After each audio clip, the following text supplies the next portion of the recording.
Hello, everyone, and welcome to SmashBoxxTV Podcast 565. Here we are, July 8th, 2025, and a number of birthdays out there, including a couple of our superstars like Paul Macbeth, Tina Oakley, who I know we just mentioned not too long ago, successfully sold whale sacks, and sounds like things are going very well. So congratulations to all those involved. And what would have been my mother's 74th. So happy birthday to all of them. Everyone else's birthday, of course.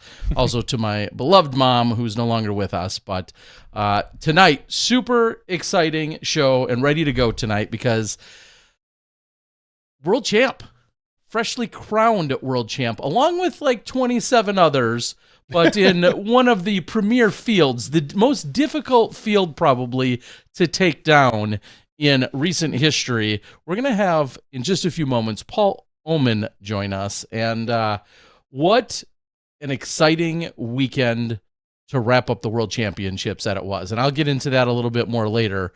But it sounded as if a lot of the world was tuned in and ready to go. And yes, we had, of course, the event taking place over in Norway, the PCS Open. Congratulations. Spoiler alert, Evelina Salonen took that down, coming from behind to beat Kristen Lett. And then we saw on the MPO side, Adam Hammes just kept the Des Moines action rolling. And somehow, I don't know how else you tie Des Moines to the west coast of Norway, but Adam Hammes did it. I'm just saying, somehow or another, he's made some connection. And yeah, I think of the cornfields to the fjords. It doesn't matter for Adam Hammes. So congrats to him. We'll break down some more of that later. But right now, what's more important than any of that is the freshly crowned, brand new world champion after a playoff, Paul Oman. This was the most exciting round of the year, hands down, in any division. I don't know if we'll be able to match this. What do you think, Paul? Whoa. That's high praise from JV there.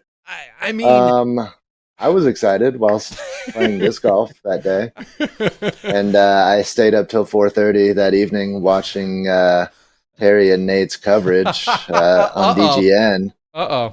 Which I thought you guys did a fantastic job on. Oh, that's high praise. Well, thank you. Yeah, they didn't mess anything up. They didn't make any dumb calls. Terry likes to ask that question at the end. We'll front load it this time. Yeah. What did I say that was just wrong or inaccurate or even way off or slightly off? What did we get wrong? I can't think of anything wrong. Honestly, I'm thinking of all good things, all right decisions. All right. Well, that's it. Yeah, Thanks. That's all we needed you for tonight. Right. I'll see you guys later. Great talking with you. No, seriously. Dawes said it multiple times, and he was very genuine in saying this, and I am as well. But he was very genuine in saying it was one of his favorite rounds of the year. It was one of the most fun things he's done this year. We've gotten to call, obviously, a lot of good golf and some amazing moments and memories, and there's still some in store. Absolutely. But these are our people. Like, I mean, the card I was on, I'm playing with Jeremy Colling, Steve Rico, and Dave Felberg. So I got to see some amazing things from everyone on that card. And then to go back and watch the coverage and see what Dutch was doing on the lead card, my friend that I've been playing disc golf with for, almost my entire disc golf career, like, he played phenomenally, and it was so exciting to watch. I literally just got goosebumps thinking about the round, and like, you got to watch Stevie Rico, who seemed to be throwing them in from everywhere. Like, he was blessed that round. That whatever was that a red disc that he was chucking into the basket from 100 to 150 feet like it was nothing. It was incredible. Like, you could tell he wanted it, and he was playing the golf that we all know he can play. Let's start with, I love how you kicked it off. Let's start specifically with the relationship you do have with Dutch and when you guys officially met and were running into each other, playing against each other, all of that. I think that's maybe even news to me some of that history. Yeah. Man, I don't know how long you guys have, honestly. All night at Smashbox, baby. Seriously. So I found disc golf in 2003, right when I got out of high school. The University of Southern Indiana put in a course on their property. Me and some friends were already throwing the lid, playing a very relaxed game of ultimate frisbee at the high school. And I don't know, we picked up the game. I was going to school there at the University of Southern Indiana.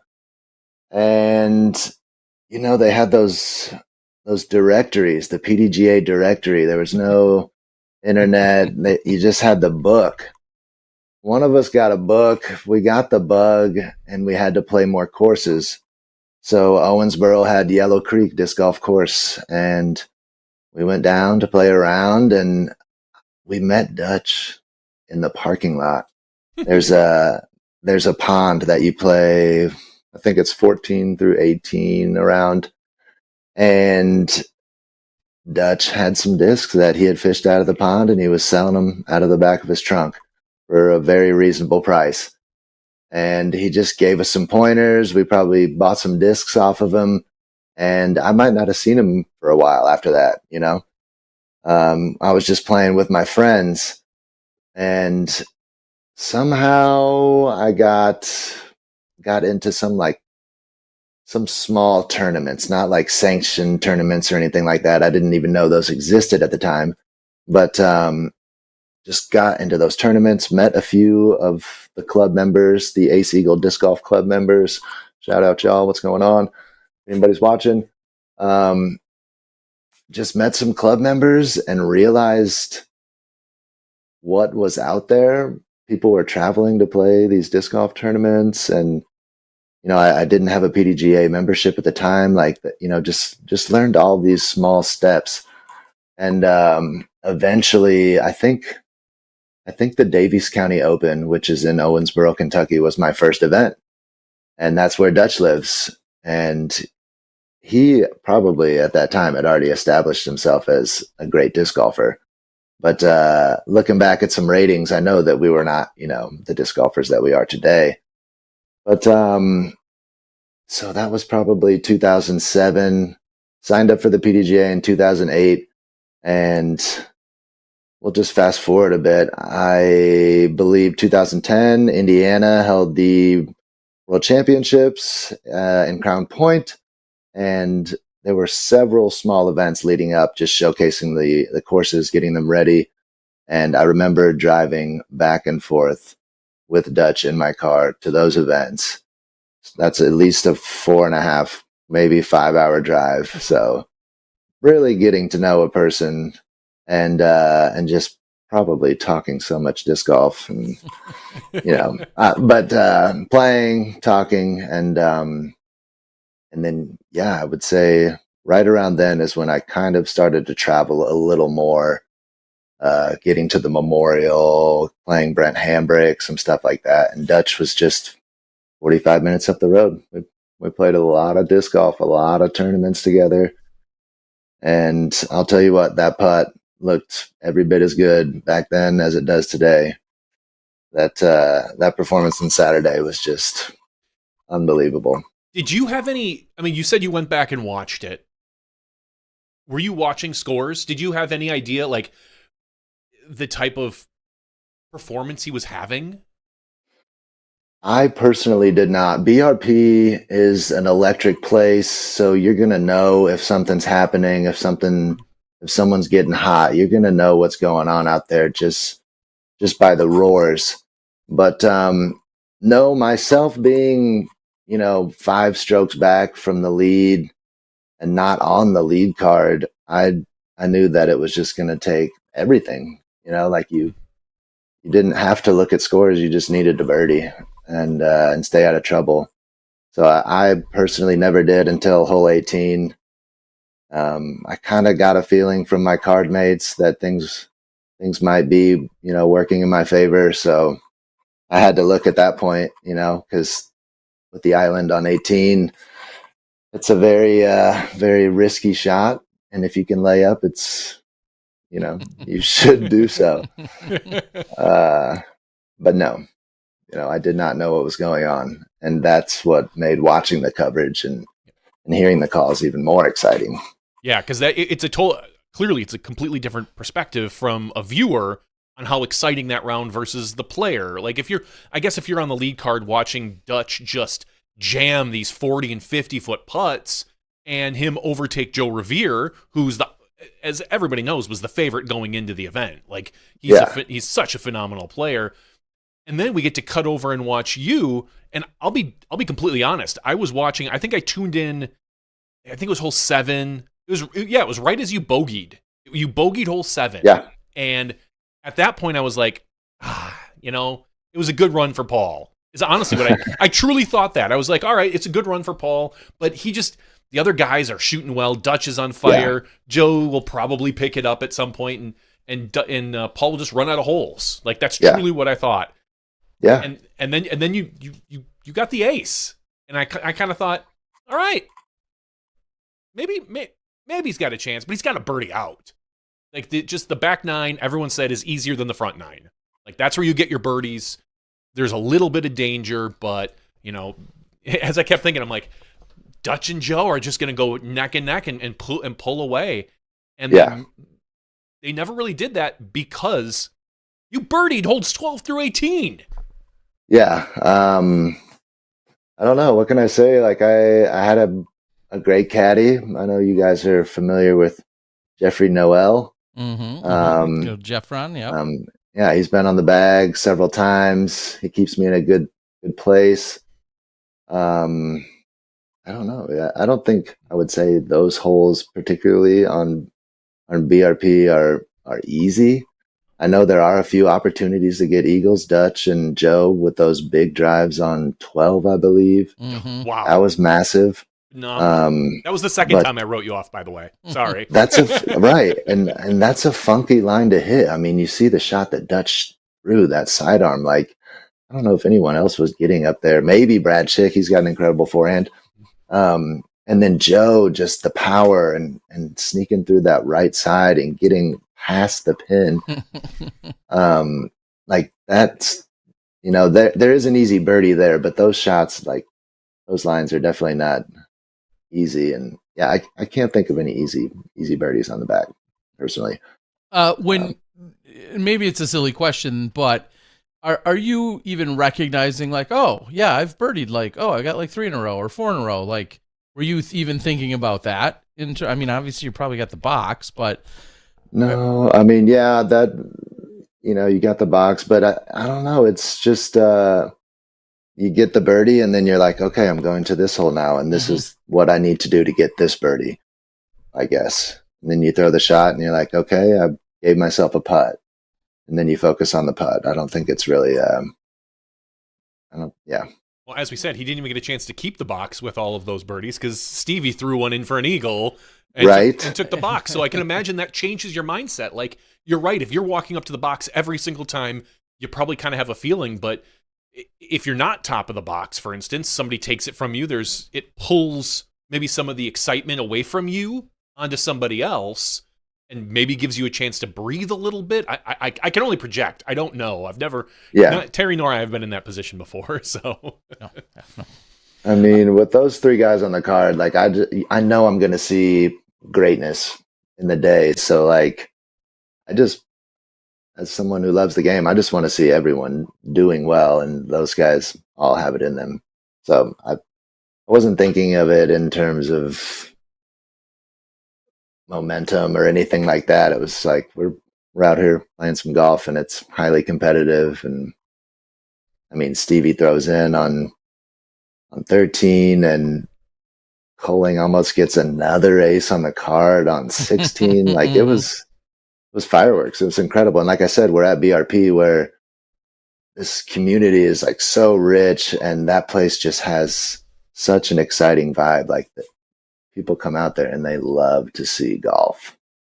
When I look at round 1, opening round, which is out at BRP for you guys, you shoot a 7 under, which is very competitive because top scores were 9. There's a lot of 7s, 8s, and 9s. That's 100% in the mix. You go to a couple rounds at Kaposia, but then when you come back to BRP on Friday, you shoot a 4 under. Yes. If I'm looking at it right. Without this sounding like too obvious or stupid of a question, I want to ask, did your game on the final round feel that much better? Because sometimes we see a player who says, you know what, I was just off by 6 inches. Instead of shooting a 14 under, I only shot a 4, and I was off by 6 inches and everything felt great. Compare your final round play to, what you did the other 2 rounds out there. Man, I can't. Because I know score doesn't tell the whole story always. Yeah. The opening round, those first few holes, hole 1's just right there for the taking. Like, you really want to line that up. I missed it first round, missed a putt after throwing just past the basket. So I wasn't as super comfortable getting into like 2 and 3, 2, 3, and 4, which carry quite a bit of trouble. So I didn't really get going. And then after finishing well the first round and seeing that I was still in contention, obviously with 4 more rounds, there was a lot of golf to play, but seeing like, oh, nobody's like, Joe didn't pop off a 12 or Joe didn't pop off a double digit. Kale didn't get super hot. It's like, okay, so I kind of settled in a little more, got comfortable at Kaposia, and then coming back, I think that was the day I was on lead card. So I don't think it was really nerves. I think BRP's just got some tight lines and things fall as they may, during a round. And I think I finished with, I don't know how many birdies to get 4. to that. Yeah, 4. That's the crazy part, is looking at round 4's scorecard, your second to last round. Yeah. You open with 4 consecutive birdies. Right. You take a couple pars, then you double hole 5, which Dutch ended up doing, as we know, in the final day. And then you pick up bogeys on 13 and 14, but then you birdie 15, 16, 17, and 18. So you open with 4 birdies, go on an over par streak, and then you close with 4 birdies. I caught a camera raz on whatever after the shack is. So it'd be 8 maybe. It was just kind of a weird position for the cameraman. And he was tracking as I was throwing, and it just caught my eye. And I just politely mentioned something to him, but that threw me off a bit. Parred that, but then went to the 9th, which was just trouble. That one, it was almost, it wasn't a birdie or bogey, but it's a very short hole with lots of trouble. And I found it. And I think it kind of threw me off a bit. And that's how I've seen BRP play. Usually it's 27 holes and it's like a tale of 9s. Now being only 18, I think at somewhere at the Rocca hole, which is 13, you kind of have to snap to. You don't want to lose your disc. There's a lot of trouble on that hole as well. And there's an eagle opportunity if you're feeling frisky. So like maybe that snapped me into thinking, all right, you got to finish this round out. So I don't know, but I've kind of mentioned it a couple times. It might have been a blessing to not really be on the lead card for that final round. I mean, that's a nerves thing, or just less cameras. Do you want to see a guy just banging putts in your face over and over again? Look, how about seriously, 2 guys? Look at how Joe Revere responded. Like, you're right, because when Dutch is up there drilling putt after putt, I can't say for sure that it got in Joe's head. He's not the type that seems like that, but he did not perform the way Joe normally would do. Like he was frazzled. And that's what you guys were calling. You guys could see it in the cameras, like Dutch hit that putt on 17 from out of the woods after throwing a somewhat errant upshot. Obviously he didn't want to be back there. He hits that putt and Joe's like inside the circle, almost tucked on the rocks. Like, you can't tell me that didn't get to him a bit. He can tell me that, but at the end of the day, that's got to wear somebody down. Just seeing over and over again, and you're giving everything you have. Like, I don't know. Being on that chase card and having the freedom, a little more relaxation, but still knowing that like you got a birdie. At the end of the day, you got a birdie. But yeah, there could be, and I don't know how the other guys on your card, what they were keeping track of, but you were the only one that was in contention to win, really. And so I think I had Germ by I think I had Germ by a few strokes, and then Steve and Dave were both a few strokes back from him, so they like really needed hot fire to make it happen. And I don't know, maybe once they saw what was going down, they were very supportive, and the vibe on the card was very high. I mean, yeah, and you're not going to get that type of support if you're on the lead card with the other guys you're fighting for. Yeah, I mean, it's a totally different experience. Right. I mean, it is definitely a different atmosphere in Masters, and if I'm playing with Dutch and Kale on the lead card, I'm sure they're gonna, give me all the love. Both of those guys are just brothers. But yeah, it's same but different. I feel like still highly competitive. When you're on 18, what was, and you're saying you're kind of looking at the scores for the first time or becoming aware of them a little bit. What's that conversation like? Is it with Jeffron, or is it with others on the card of like, should I be safe here, or is that all internal? I don't think at that point, Jeffron could do much, but just kind of reinforce what I wanted to do. Okay. It was I've kind of been learning playing with a couple different players this year that like it was the shot that had to be thrown, and you had to throw it best you could. There's no getting around it. That was the shot. That's best way to put it, I guess. Yeah, so you make it on 18. Yes. It's a relatively short putt, and it's a little light and left, but it's in. That was shaky. Okay. As I'll get out. Let's be honest. Here. Okay. That would be my assumption, is that it just wasn't stripe center pole with good. It was a little light and a little 100%. Left. Okay. It doesn't matter. I myself had never been in that situation, Terry. So yeah. My body, I can't sit here and talk to you like Ricky. I know what my body does when I'm nervous, but it went in, as we say. There were no pictures on the scorecard, Terry. Exactly. No, it didn't trickle in. I don't want to, overstate it either of like, you just barely made it. It just was a little light and left, whatever. It's in. It's a helix. Yeah. It's a helix. It's going to catch it. Exactly. It's going to catch it. As soon as that's in, how quickly are you, ripping your head around to watch and prep and realize what's about to go down on the lead card? Like, this is like maybe not a super special story because a lot of people are really close in this game, but obviously I'm going to turn around and watch my friends throw the final hole. But yeah, I kind of figured that it was going to shake out like that. Somebody was going to land on the island, but I guess Joe had already kind of, after that missed putt on 17, it was an ace or nothing. So I was a little surprised that Joe didn't run harder at that.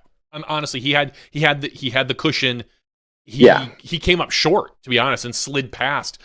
I would have, as I was yelling at my screen, I'm like, don't be short, just blast it, smash those chains. Like, there's no reason not to. And he clearly, Joe knows his game better than I, but it's like, I felt like it was a weak throw personally. So. Ouch. Yeah. We're getting a little. He came up short. It wasn't a big spike hyzer. He threw it short. It didn't give it a chance to ace, is what I'm saying. So right. It was a pretty calm day for the most part. Versus the other days that we had played BRP. But I mean, we played 5 rounds, you know. Yeah. And, he just needed the second greatest shot in disc golf history. Exactly. And you're disappointed in his effort. I'm disappointed in the effort. That's fair. So anyway, so you turn around though, and what's going through your mind as you're watching, realizing, hey, Dutch gets on, Dutch converts, playoff, like there's just got to be an insane amount of emotions. Can you recall any of them? I mean, honestly, I've been in that position before with Dutch, but it was just wild to be in that scenario. And it's just bittersweet, I feel like, you know, he's my homie, and I know that one of us has to win, and you know, I just thought, you know, obviously it's go time. We flip that coin. He throws that rock shot. Pins it. That rock shot. Like, I don't know if anybody else threw a rock on that hole. And, you know, obviously they didn't hit the koozie with it. I don't think so. But, it was on. I don't know. I don't know what more to say. That's a playoff year. I just finished. It was nice. I had just finished, so it wasn't like I was sitting around getting cold or anything. It was, yeah. Well, you walked up and parked it as well. I mean, Dutch pinned it, and then you came up and you threw a slightly different line. You threw the hyzer that, you know, and you know, put it maybe a foot outside of Dutch. Yeah, that's what I had been doing in that first round, in that fourth round. That same disc, it was a little windier those rounds, but I knew that was the disc for it. It had really good vibes. Shout out to Analog Disc Golf guys. They hooked it up when I was in Nebraska. Just a really nice guy. So I don't know. It just felt like the right disc. It felt like the right shot, like I said earlier. And yeah, there was no other choice. He was right next to the basket. And again, with the nerves, I didn't want to, you know, leave anything to chance, change up the play. So I don't know what you do in that situation. You just put it as close as you can and try and make it to the second playoff hole. Yeah, and when we look at the when you come into this event, knowing Joe is your current 3-time champ, just finished tied for first, you know, as in runner-up at Majestic a couple weeks earlier. And do you want to mention my position in that tournament? Because it was not I didn't have all day to scroll down. No, honestly, I don't know where you were at. I'm just assuming by that context. I mean, yeah, that was a statement, right? He comes into Minnesota, you know, home of Kale Leviska, plays BRP, and yeah, that was like, okay, I got 1 week to figure this out. Almost wins it at BRP, the Majestic, a few weeks earlier, and obviously it's Kale, and you guys are all very talented. It's not like you were the 29th highest rated guy there, right? But as Jonny said earlier, the favor looked to point to, you know, a hometown guy trying to, you know, win this thing at home, something Kale, you know, was looking to do, of course, good friend of yours, and then Joe as your two main front runners. Does that surprise or offend you if someone says like, oh, I didn't pick Oman winning this thing? Terry, you don't think I've been thinking about that for the last 365, I don't know how many days. I've heard Joe Revere's name, I don't know how many times this past year. And I have respect for that name. He is a very formidable competitor. And obviously, I've been traveling with Kale Leviska since 2012 and probably got 3 wins off of the guy. Go to Statmando. I mean, I know where I lie in this battle, but I've also been playing some good golf. I'm currently my highest rating ever at 40. I'm about to turn 41 on Friday. Nice. Happy birthday early. I'm excited for this game, you guys, to know that this golf is possible at this age and to get to showcase it on live Disc Golf Network. it's exciting. I mean, and Disc Golf Network hasn't shown Masters Golf in the past, really. I mean, right. This is the first time, and from what I could tell, based on a lot of the comments, a lot of the thing is people, and of course, it helps that this was the most exciting round of the year. People were begging for more. I saw it in the comments. They're like, this is why we want more Masters Golf. You should be showing more Masters. And I kind of think like, they're not all this exciting, but in the next couple of years, we're going to see these fields fill up with some of these phenomenal players. And if we showed Masters Worlds or Tim Selinsky or a couple of those majors, I think it could be acceptable. I'm not out here pounding for a Masters tour quite yet.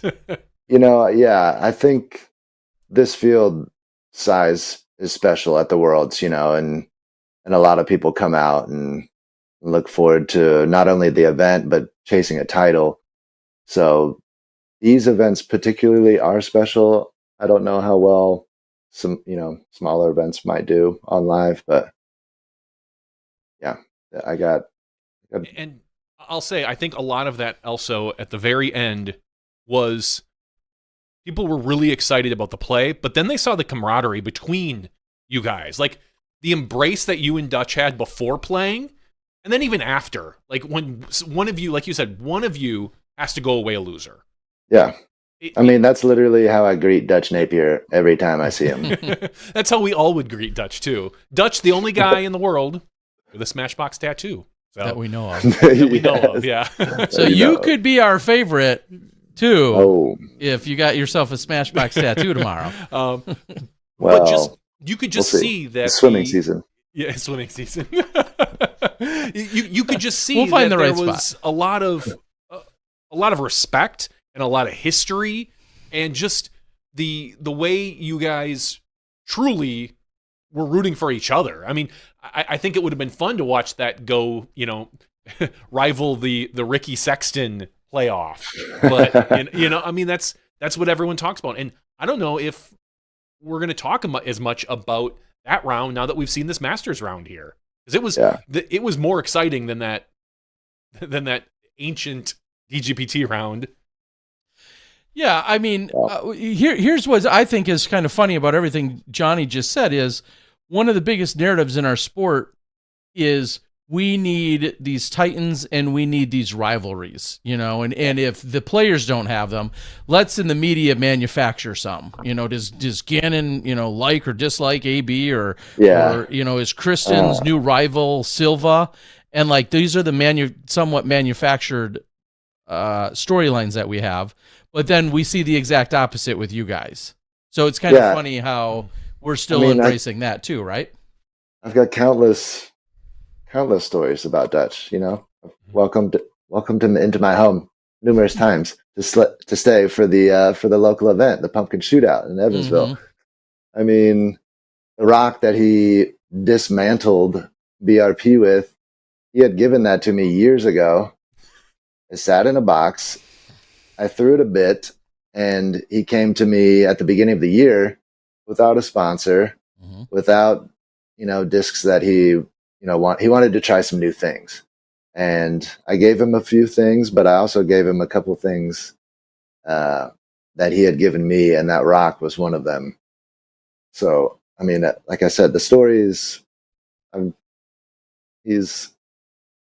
this game, I don't know. It's the game and the lifestyle, the way I've chosen to approach it as far as traveling around. Like he's one of my best friends. I don't know. He taught me the game, like a huge portion of the game, forehand specifically. I don't know. Like I said, it was bittersweet, like the ending, but to be able to be on that stage with him was, I just have the utmost respect for him as a human and a player. Yeah, and I think that's beautiful. And I think there's probably 2 or maybe 3 others that you're also very close with that you'd be having a similar conversation. I think obviously of Kale, you think of Dana Shasta, you think of Dana, like these guys that have been in the trenches with you and have been kind of your ride or die crew. You know, there's a handful of you that have done so much that the storylines would be similar for others, which is great. Yeah, and I think that's kind of a special part about the Masters World Championships as well. Like, you just look around and you kind of see all these people that you've shared cards with and played tournaments with and things and me,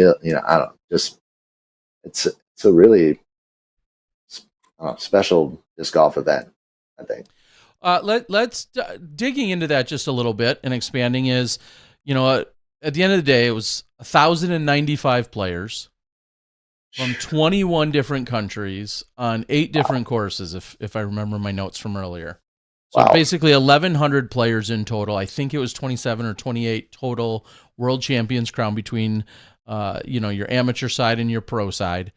Were there any other storylines from the weekend that jumped out at you, or were you too focused in you and your division and your world? Where was some of the other storylines that popped out to you? I mean, not to throw anybody under the bus, but Barry had like an 8-stroke lead at some point. Yeah. And got run down. It one round? Yeah. I thought every division had a storyline. Yeah. Okay. Well, I was following the pro divisions a little closer, but sure. I mean, we got guys like Schweberger, Brian Schweberger with how many wins? Mm-hmm. Was he playing 50 or 55? He was playing 50. He was playing 50 against McRae, and McRae took it down when it was all said and done. Yeah, to me personally, like I know all these golfers on a personal level, so every division had a storyline in it. Yeah, pretty cool. And a couple to throw out there: Juliana not having too much problem taking care of Des, as she won by 10. We were just talking about Kevin Babbitt, and then Yeti charging a little bit at the end to come up just short of with Barry. That's the division that shocked me, because you're right. At one point, Barry had like a 5 or an 8-stroke lead, truly, and I thought it was 8, but it might have been 8 at one point, because I remember looking at it. I think at the end of like round 3, and I was like, oh, all right, well, Barry's gonna get this one. All right, cool. Yeah. And I didn't look at it again until I think yesterday, and I was looking through the winners. I was like, wait, Barry didn't win? What the? No offense to Barry and Kevin Babbitt, as we know, is such a solid player. He's been playing some golf. Yeah, he has. Yeah. Yep. So it's awesome to, and then people that have won before, like your Ron Converse, and I look at his division and all the legends there: Tim Keith, Jeff Harper, Layman Gray, who I've been seeing, Jim Oates. Right. Yeah, it's awesome. Yeah, I thought Kale's mom played FP70. Yeah, there was only second. 4 competitors. That was her first legit sanctioned event ever. Yeah, she got second place. I saw that losing to Lori, who almost never gets beat whenever she's playing in that division. So I mean, it's incredible she does that. Mm-hmm. But beats Sue Horn, PDG, I think 68. If you click on it, I think Sue Horn's PDG 68. Yeah, yep. It's PDJ number 68, and then Cheryl Newland. So, yeah, awesome. Obviously I got the shout out in there. It was awesome to see. I saw Kale's post, and the fact that his mom's out there and competing on the week is really cool. So, and then the battle. I don't know how much you did or didn't see of any of the Owen Scoggins Jay Allen battle, but that was awesome as well. Down to the wire. A couple of killers. That was pretty cool. Yeah. Yeah. So that one had much different emotions for sure than the MP40, because you could see not that you and Dutch didn't want it, but and those two, Owen and Jen, go back and forth, but you could see how badly Jen just wanted it, and it was just out of her reach, and you could see it afterwards. Like, it was heartbreaking. Like, yeah, I mean, yeah. What do you? I mean, how do you get around Owen? You have to play amazing golf. Well, Jen has 5. I think I researched. Jen has 5 majors, 4 of which Owen didn't play in. So there's only one time that she got past Owen in an FP40 major, and it was at a Tim Selinsky, and where Owen ended up, I think, finishing 3rd. So Owen's got a handful. Mean, there's something to say about Owen playing against the best in the world, I think. playing that. I don't, I don't know how often Jen plays FPO, but Owen is out there every week playing FPO. Every week. Jen plays often, but she dips into DGPT events. Yeah, but Owen, like you said, Owen is week in and week out. Owen left Des Moines.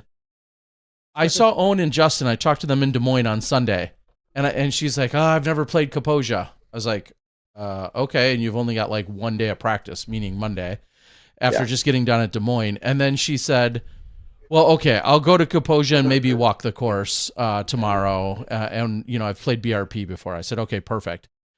That was Sunday. I heard like 2 days later, she drove from Des Moines, played like 1 or 2 rounds on Sunday after playing Des Moines and the 5-hour drive, then played 2 rounds on Monday, and then went out for a round after she competed on Tuesday.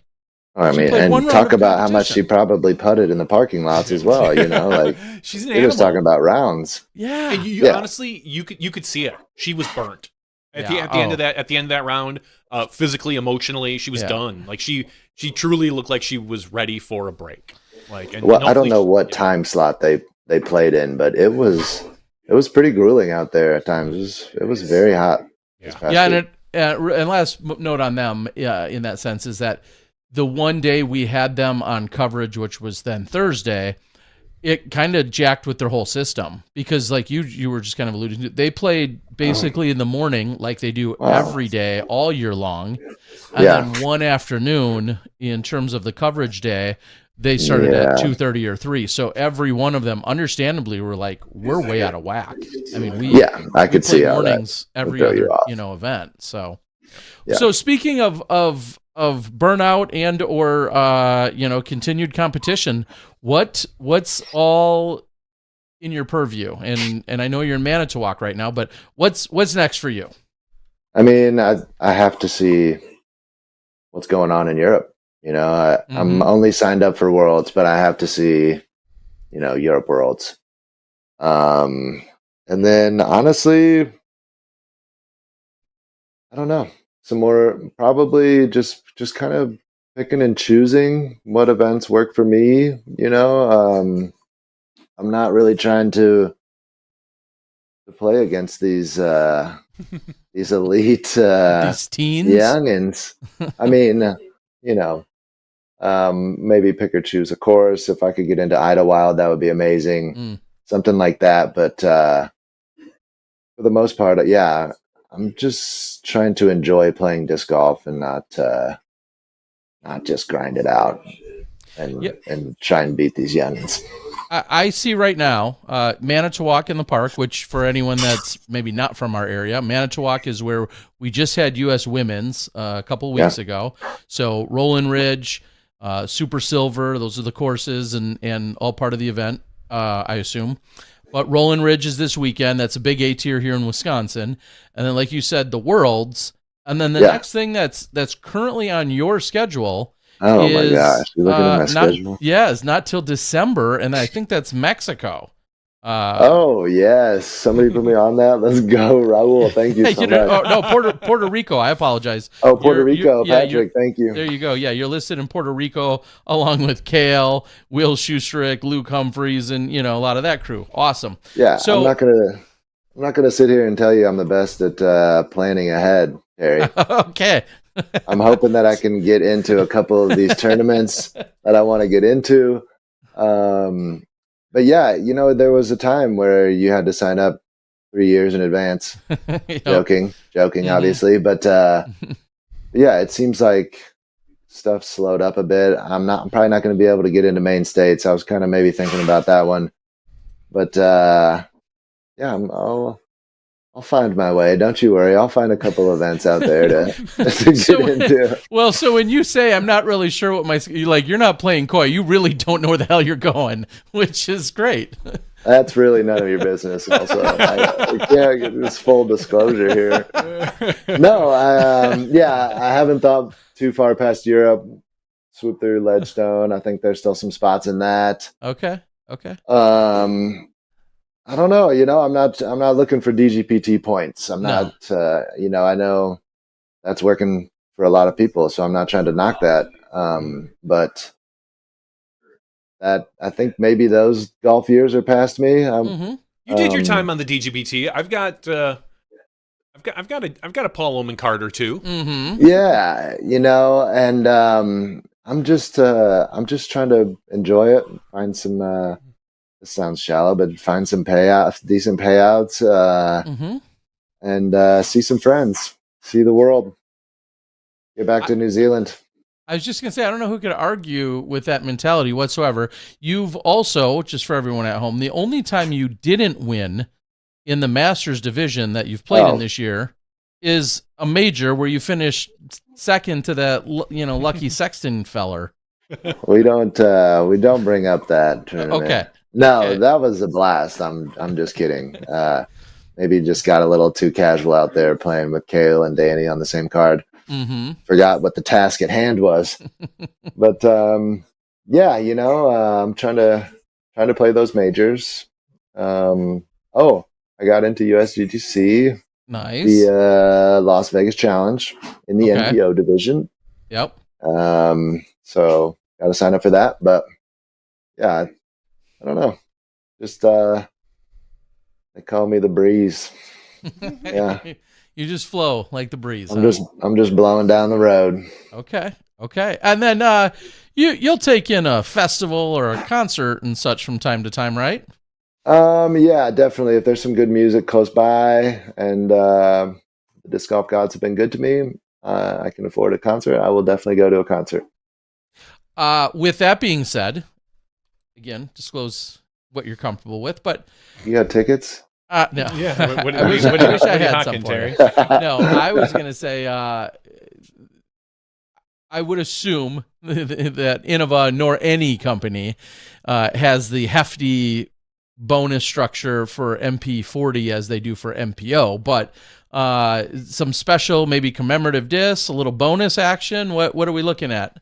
I cannot disclose such information. That's yeah.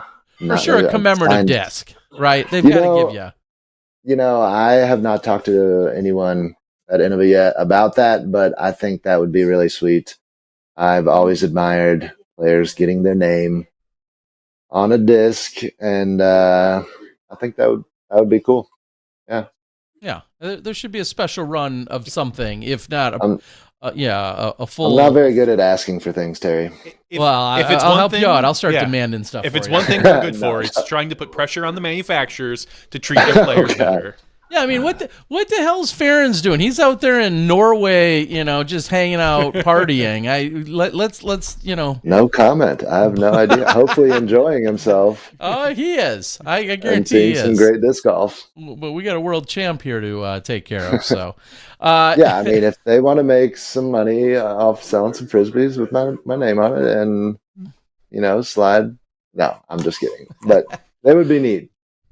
I did see, this is kind of side note to that. I saw Dutch with that rock. Yeah. Put it on Facebook today and said, well, if it were available, what might it fetch? Worth? Yeah. What do you think the appropriate value is on that disc? That's a lot of history. Seems like that disc is treating him very well. So I don't know what the top offer is, but I feel like maybe it could make him more money by flying down the fairways. That's some wise Masters advice. I agree with that.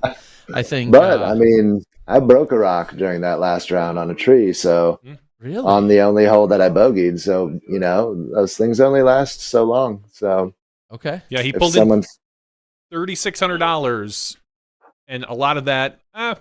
$1,000 or $2,000 is due to that rock, I think. So after watching that last round, I don't know how many times that thing came off the tee, but it was usually going right where it needed to. Yeah, except for when he wanted to trust in it too much on 13's tee shot. That's the time that it bit him. Yeah, we had to talk about that. I think he actually switched up his game plan to throw it, but I'm glad he got it back there. I know. Yeah. I know that water can be unforgiving at times. Yes, that was awesome to see. Obviously, there's been a lot of excitement hubbub, I think the kids say. No, they don't.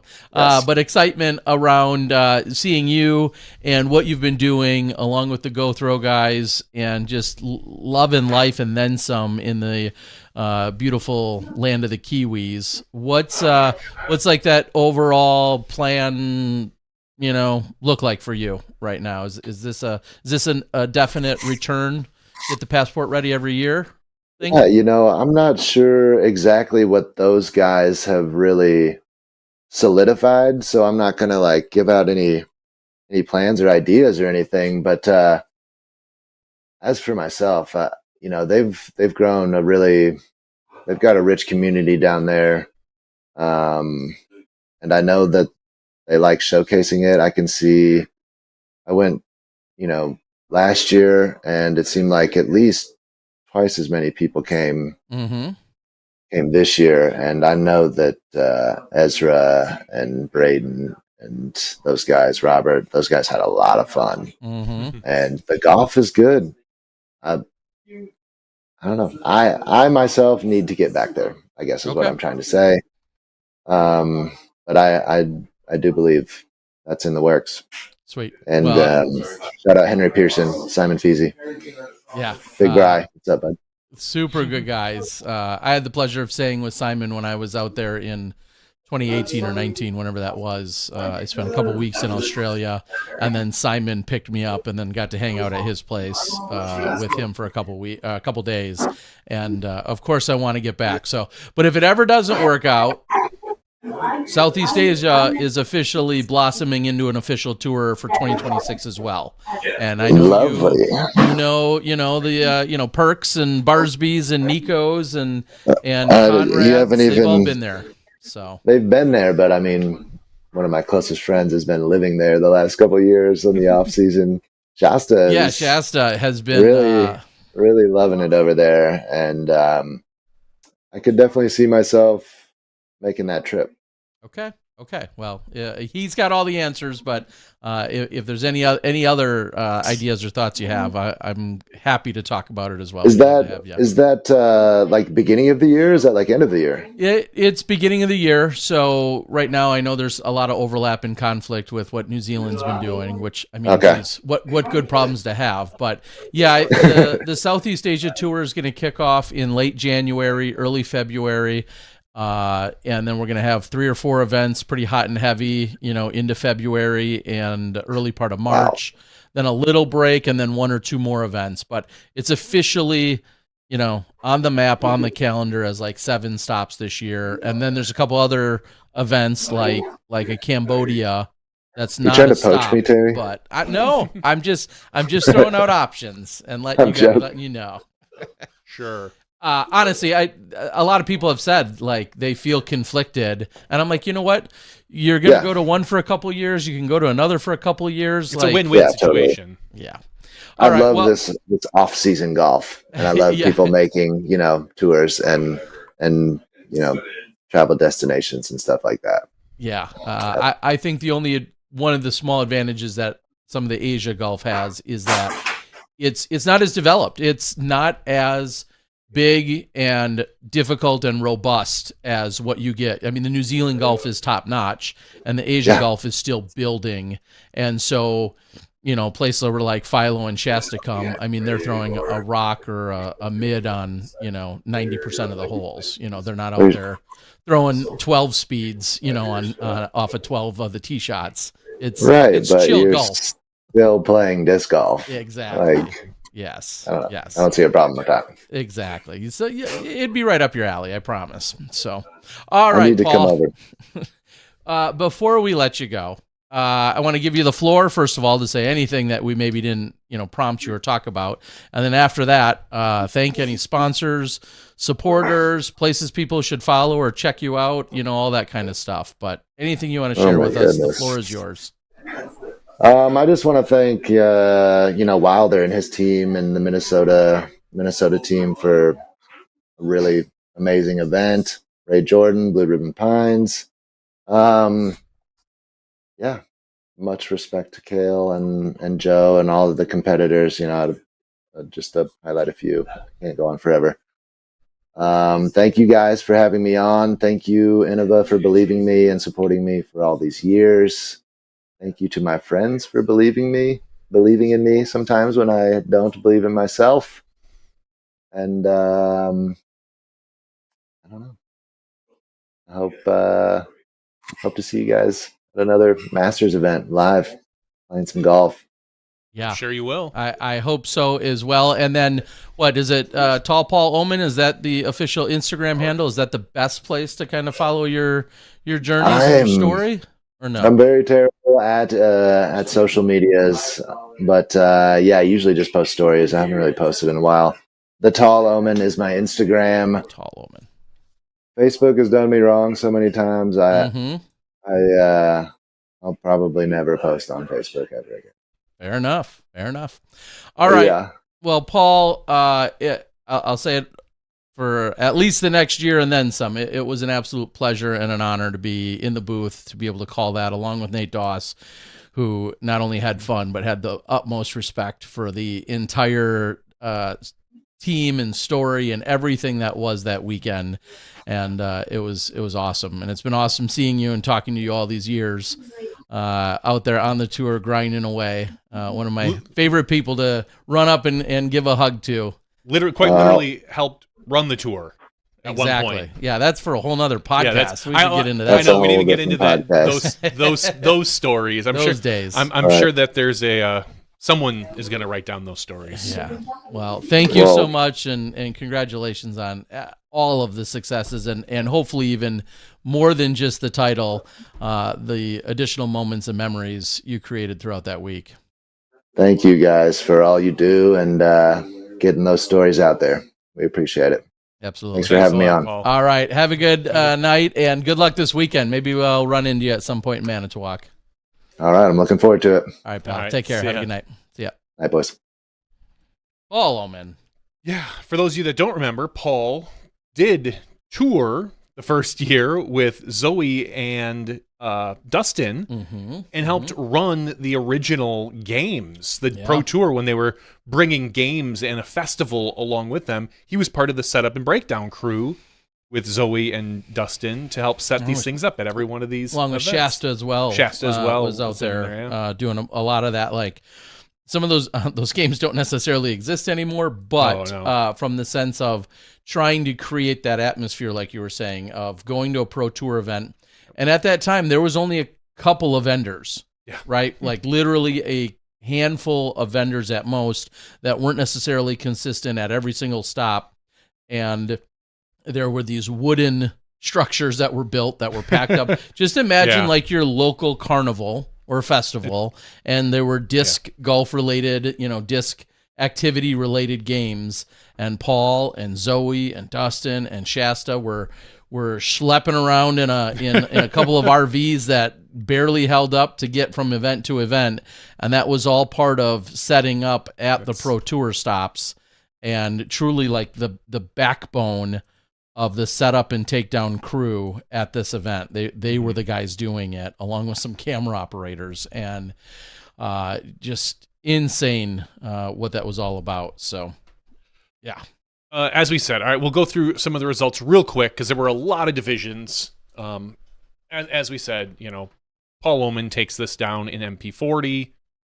Owen Scoggins in FP40. Again, another phenomenal battle. A lot of emotion there. Just another good one to watch. Jonny McRae in MP50. FP50 was JK. 55 was Babbitt. FP55 was is that Lady Helgren? We'll go with Lady Helgren. Congratulations. Ron Converse in MP60. FP60 was Chris O'Cleary. MP65, Eric Rainey. FP65, Sandy Gast. MP70, Randy Beers. FP70, Lori Cloyes Chupa. FP75, Dr. Rick Vokes. Dr. Rick. One of the first guys I remember on the lead card at Worlds. Just with all he was old back then, and he was keeping up with the young guns with these beautiful, just straight as a arrow shots that were going 50 to 70 feet less than all the other guys throwing. But then he made the putt. But then he made every single putt. Every single putt. Well, just a phenomenal human. Let's talk real quick about, let's go to the AM side. We'll rattle through some of the winners here. MA40 in a playoff, a 3-hole playoff. Probably pretty exciting, I would guess. Ben Banbury, bests Travis Mosier. So congratulations, Ben. FA40, Alicia Carr. MA50 in a 1-hole playoff. Tim Horikala. He's American, so I don't have to any sort of accent, but congratulations, Tim, beating Ronnie Roots Denig. FA50, Christy Oldbrooks. MA55, Marshall Felker. FA55, Allie Lawler. MA60, Wes Landfear. FA60, Janet Cranshaw. MA65, George Odoroga. Thank you. Yeah, I totally messed He's won before Yeah. at AM World, so I know the name because I've interviewed him. Move up, George. And well, he is. He's moving up in ages. He probably won in MA60. Now he's winning in MA65. Maybe. I don't know. I mean, technically, you keep staying there. You are moving up divisions. FA65, Donna Stanley. MA70, Pat Whitworth. FA70, Patty Adams. And MA75, Gene Kuba. Those are all your major winners from this past weekend. Congratulations to all the winners. Yeah. Pretty cool stuff. Yes, I will echo all of that. Congrats to all of them, world champions. And then I haven't had a chance to debrief, and I wish I was going to say, maybe I wish I would have called them, but now I wish I wouldn't have. I think of Jason Wilder, who was your tournament director. It's only been about 72 hours since it wrapped up. Leave that man alone. I'm gonna give him another few more days. But Jason was your tournament director, in charge, and I will be excited because I know he's always out there working hard. He also is the main conduit with Zuka to disc golf. I'll be interested to have a debrief with him and what was the World Championships like. That can make or break a spirit or a club or a team and a crew. There's probably some people that may never be part of organized disc golf again after it. There's some people that will be energized and revitalized, and now will be the first to put in for the next major bid and everything in between. It's a pardon the pun, it's a major undertaking, and just hats off to all of them. It was pulled off successfully. It went down, and by what I've heard, overall, things have gone really well. I mean, and if they don't go perfect, I'll say, how do you expect them to? There's 1,100 people. There's no way it can in go a perfect. major metropolitan city with 8 courses, and I'm not making excuses for anyone. Don't get me wrong. I'm just saying, there's no way all 1,100 people were pleased every single second they were there.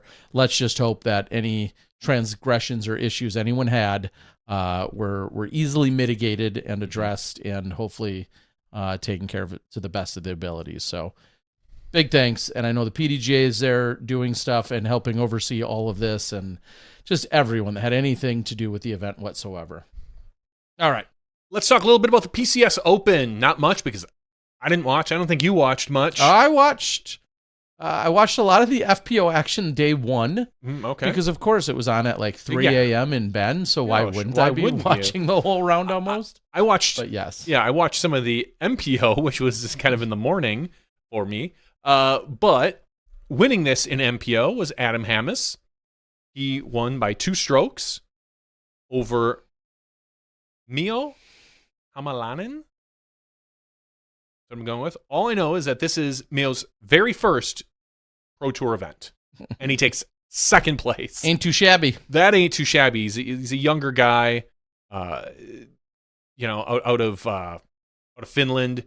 Just probably another one of those young guns that are gonna, shoots a 1050 event. I'm sorry, shoots 1050 rated event.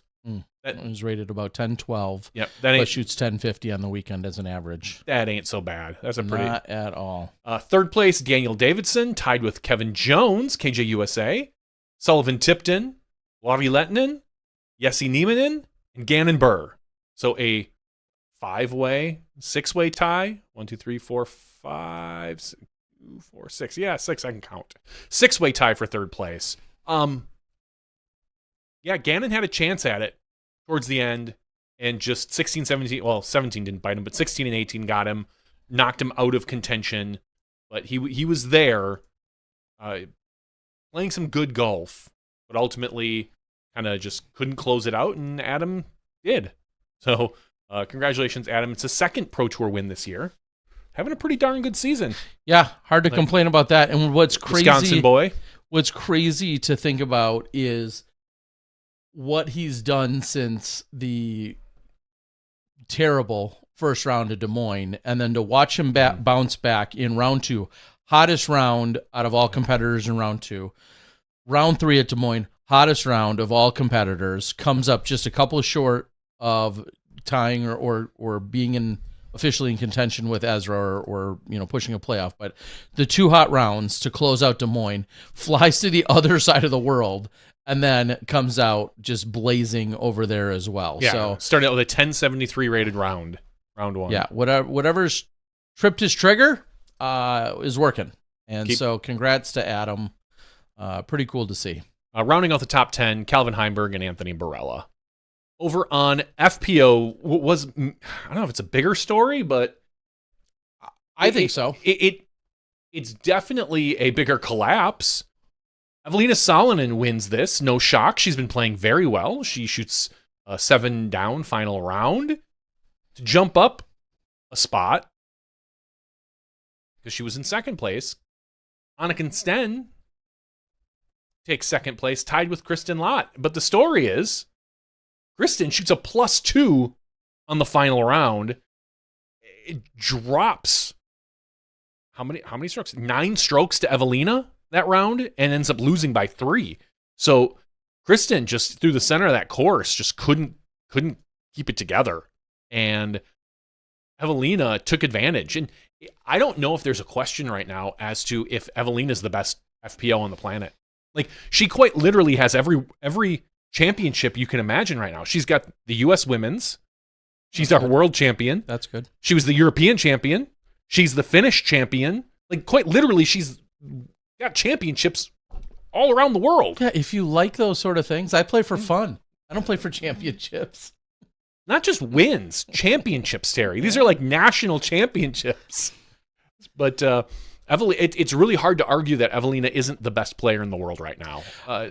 I know that a lot of people, might still pick Kristen, but man, Evelina's been looking good. Well, what I think maybe if we dig a little deeper into is, of course, tons of shock of how Kristen didn't close out that final round. She is definitely going through some things mentally, maybe more so mentally than physically, but of course there's conversation about a few of her physical ailments.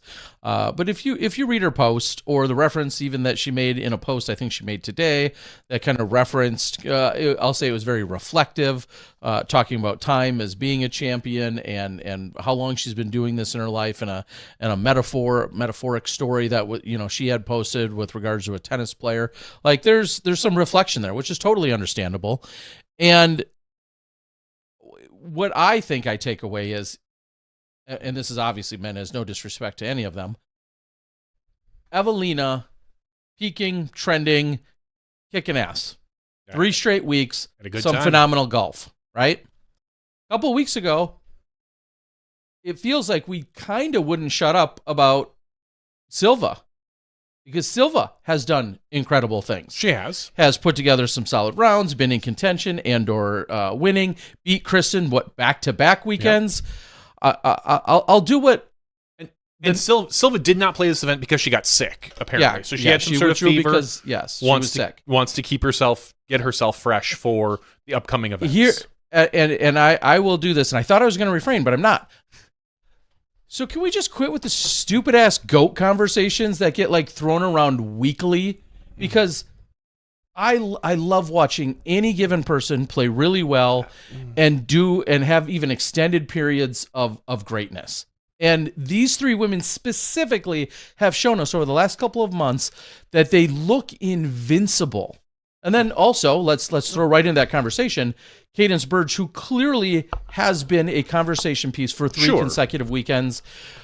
But my whole point is that's how much more I hate, even in present day, half-ass joking fashion, I hate that GOAT conversation. Somebody winning for a few weeks or even a few months does not make them a GOAT. I don't think anyone is accusing or calling Silva, Evelina, Cadence. They're GOATs. I don't think anyone's calling them. I think there are. And people throw that's my whole point, is you cheapen the term every time you throw it around after a 2 or 3 week stint. And that's not ripping on their stint or their incredible, impeccable play and performances. It's just realize how stupid you sound when you say it. That's maybe what I'm asking. But I still take umbrage at people even calling Kristen that. Like, it's just she's not.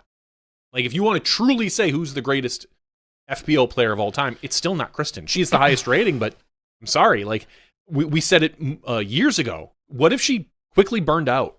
What if she flash in the pan for 2 years, and then the rest of the field caught her? Like, we've had women players like JK and Paige Pierce and Val who have dominated for, a decade. So then I guess my question is, let's kind of mix these thoughts then with that and say, what if Kristen tomorrow, maybe tomorrow's a bad time, but whatever, we'll pick a time. Tomorrow, Kristen says, I'm done with disc golf. I have in fact achieved. I'm very content with what I've done. I'm not concerned. I'm going to pursue other things, whatever it is, athletically or otherwise. Let's just say for giggles, she did that. Is she still a GOAT? Is she still the GOAT? Not the, maybe a. You could argue she's one of the greatest of all time. I would probably put her third, maybe fourth. Like, because again, it's hard for me to get like Juliana Korver, Paige Pierce, and maybe you want to throw in there Elaine King. Like, just Des Redding with 3 worlds. Des Redding has 3 worlds. Yeah, I mean there are people that have better accomplishments now. Again, the level of competition is getting better every year. I said it before. In 5 years, we're going to have a couple thousand rated FPO players. I just think we will, and then it'll make Kristen's accomplishments, like, people will look back. I still get I don't say frustrated, but I roll my eyes when people talk about the yesteryear of our sport. Like, Kenny got 12, but he's playing against plumbers and roofers, and it's like, yeah, but guess what? The competition was at a level back then. Congratulations. Babe Ruth was playing against plumbers and carpenters and farmers, and he might have been one. It's a different sport. So the level of competition is always going to be getting better year after year after year. And the competition just, you take Anthony Barella right now, not even Anthony Barella. You take Ezra Aderhold right now. You go drop him a decade ago, he's going to look like a freak. Like, oh my God, look at this guy. He throws so far and he putts from C2 so well. Or 15 years ago or 20 years ago. It's just, and right now, no one's accusing Ezra of that. Ezra's a great player, a good player. He coming off of a good win, but no one is accusing him of being like one of the greatest of all time. But again, you toss him 15 years ago, that guy's, people are looking at him like he's an Adonis, which he kind of is, but to be fair, I'm just saying that the level of competition is going to continue to get better, and we need to realize, put everybody in the scope of the time they played. Kristen she's not there yet. Now, again, if she keeps playing for another 3 years, racks up a couple more majors, sure, we can have that conversation. Even if she doesn't get to Paige's level, that's sure. There are other things you can take into account, but right now, I don't know if she's even top 3.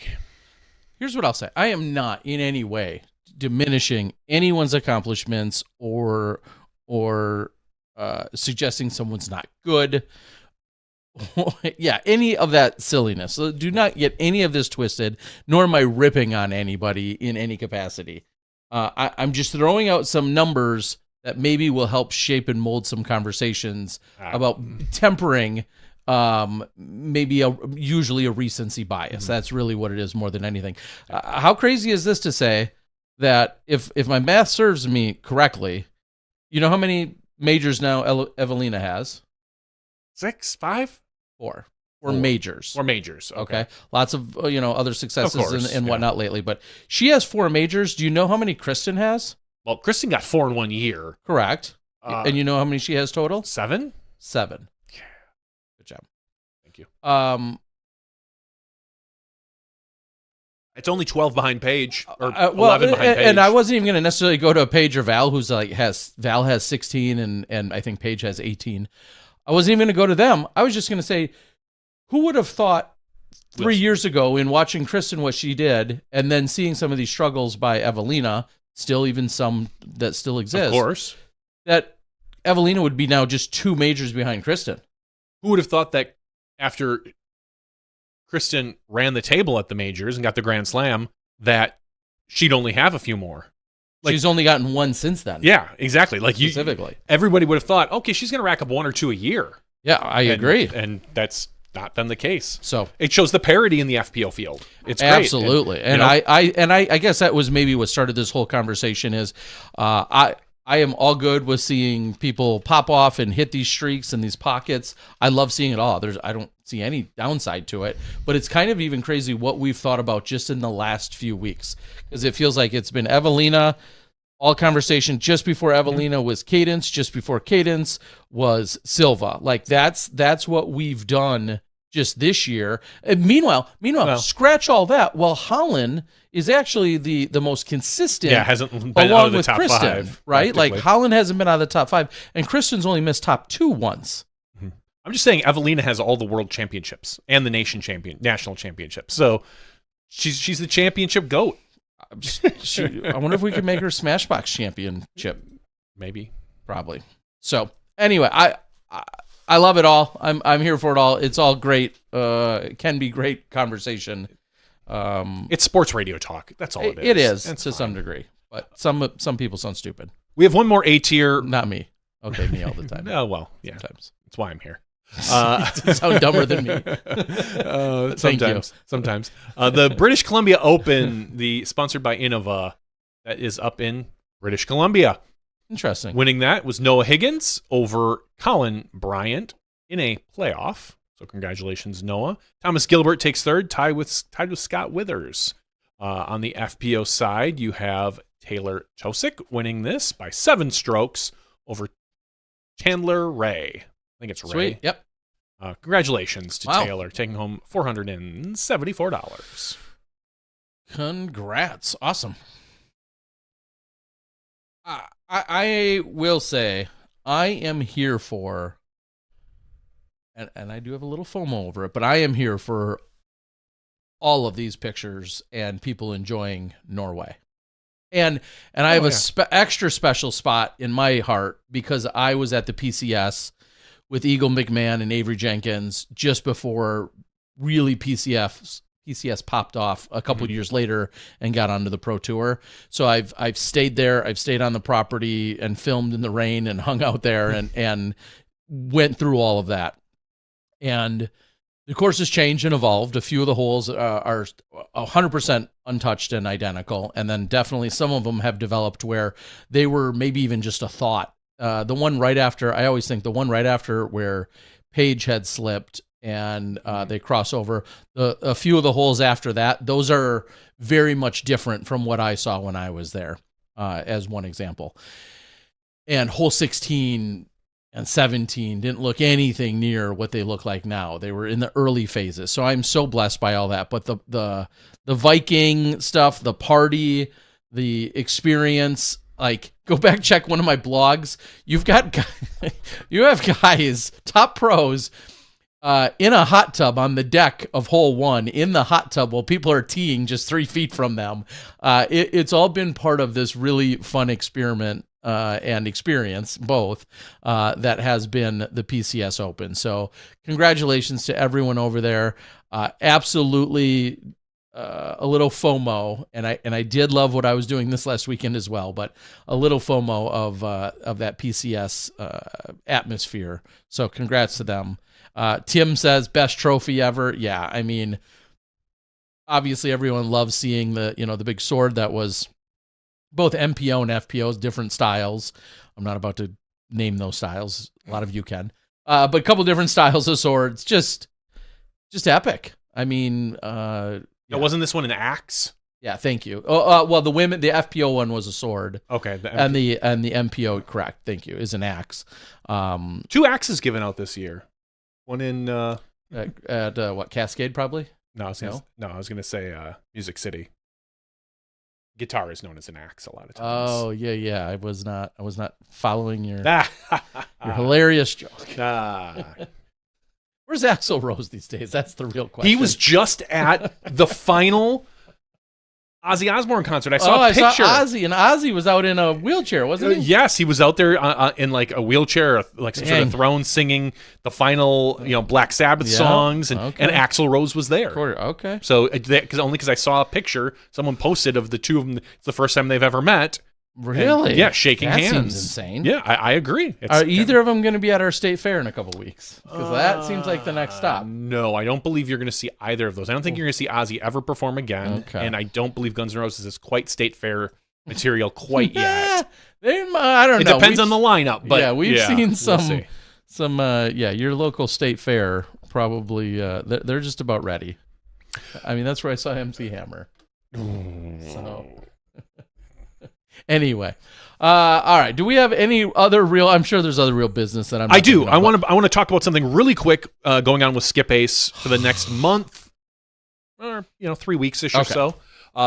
We're doing kind of a fundraiser, and it's also a bracket challenge. So there's an email going around that's out there. Otherwise, you can go to, I believe it is. I'll have to bring up the page now. I wasn't prepared for this. But what we're going to do... You weren't prepared for your own idea. I wasn't prepared for my your own idea. pitch, okay? On your own podcast. I got it. Nope. This stuff sneaks up on you. These are the type of things, Terry. I believe it's... Let me teach you a thing or two about self-promoting. World bracket? Is that what it is? I think it is, yes. Okay. If you go to skipace.com/ Can you share this? I can. 2025-worlds-bracket. Well, I meant you share it on the screen. I will share it on the screen. Okay. I will do that as well. We're going to be doing a fundraiser here and a bracket challenge. So the way it's going to work is that you get to click on the little orange or pink button that says make your picks. Ooh. You pick who you think is going to win each round. So round 1, you've got Niklas versus Daniel Davidson. They move on, similar to March Madness. You start making picks for round 2, round 3. Every round, you get points for correct picks. Round 1 is 1 point, round 2 is 2, round 3 is 4 points, then 8 points, then 16. Regardless of what their seeds are. It doesn't matter. Your goal is to make it. I did break them up into different conferences. So the top 8 are you'll see are Europeans. The next 8 are technically West Coasters. And I'm putting Paul Macbeth. I know he lives in Florida, but he's still a West Coaster in my heart. Then you've got, underneath of that, you've got East Coast, where you've got the Florida, Georgia, kind of those guys. And then you've got the Midwest in the middle, your Gannon Burrs, Luke Taylor, Adam Hammis, Kyle Klein. Dickerson was Tennessee. I'm counting that as Midwest. It's close enough. It's not really East Coast. It's more in the middle. So we're going to go with Midwest.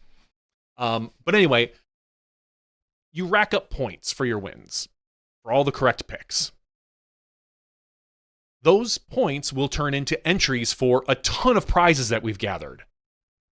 So we've got some phenomenal sponsors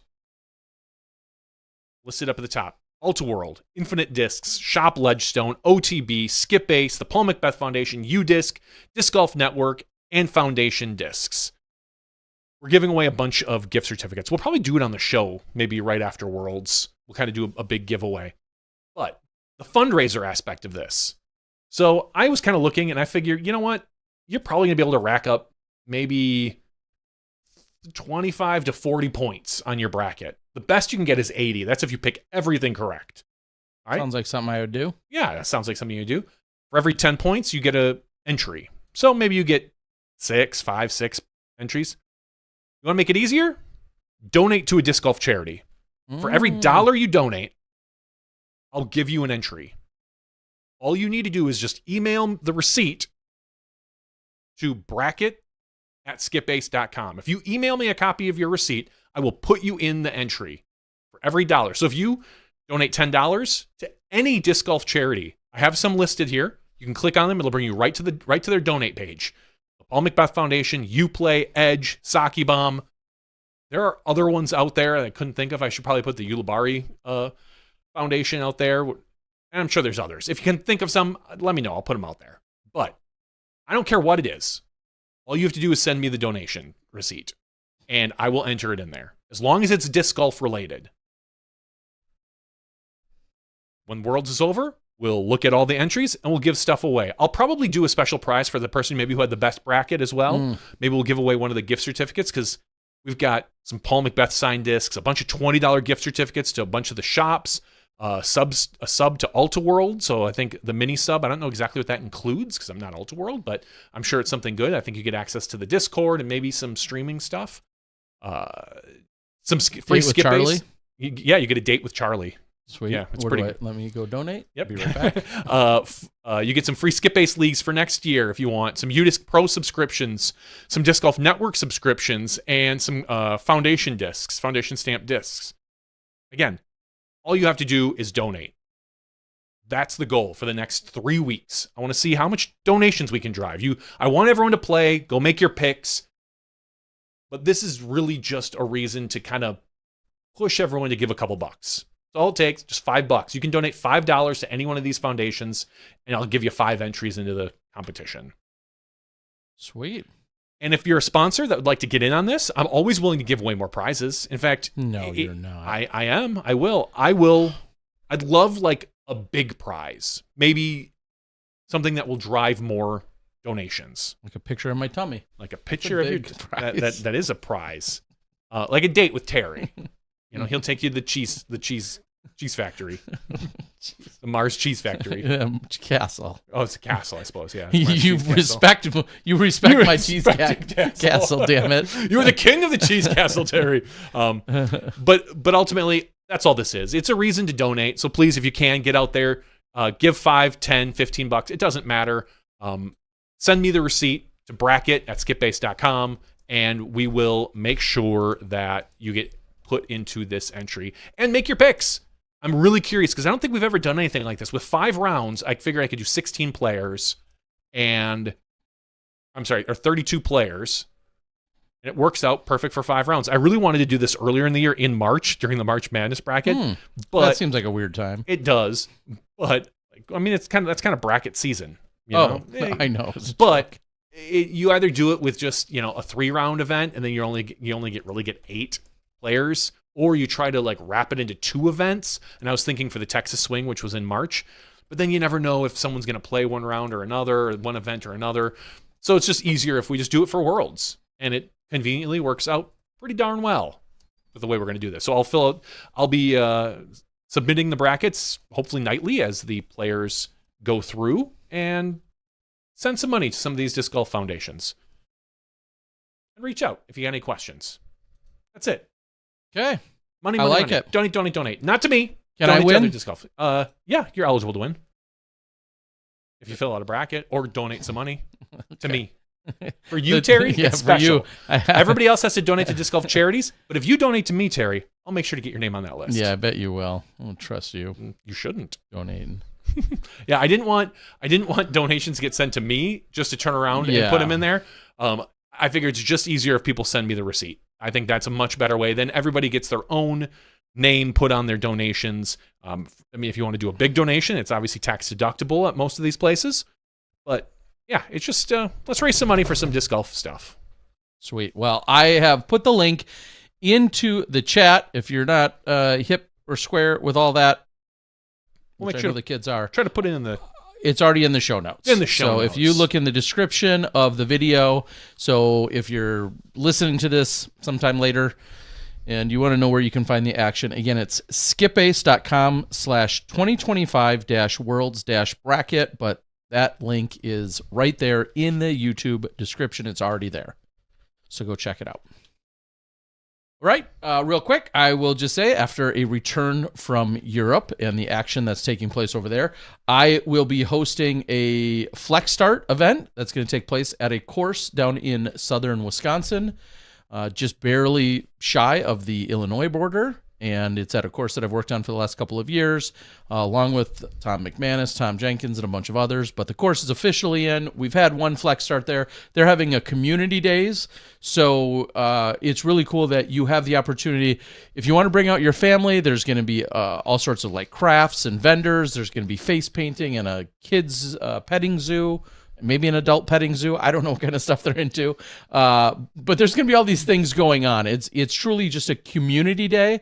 And they approached me and said, hey, we're having this community day. Again, it's only the second year of having it. The course has only been in like 2 years. So they said, maybe you could organize an event. So I said, yeah, let's look to try to appease both PDGA members that might want to do something more serious, like a Flex Start. And then there's going to be a separate event for just general players that want to come out that I don't even necessarily expect that they'll finish a round, or maybe they will, but that will be more casual. It won't be a PDGA event for them. So anyway, that's all happening August 9th down in southeastern Wisconsin. Salem Lakes is specifically it. It's already out on Disc Golf Scene.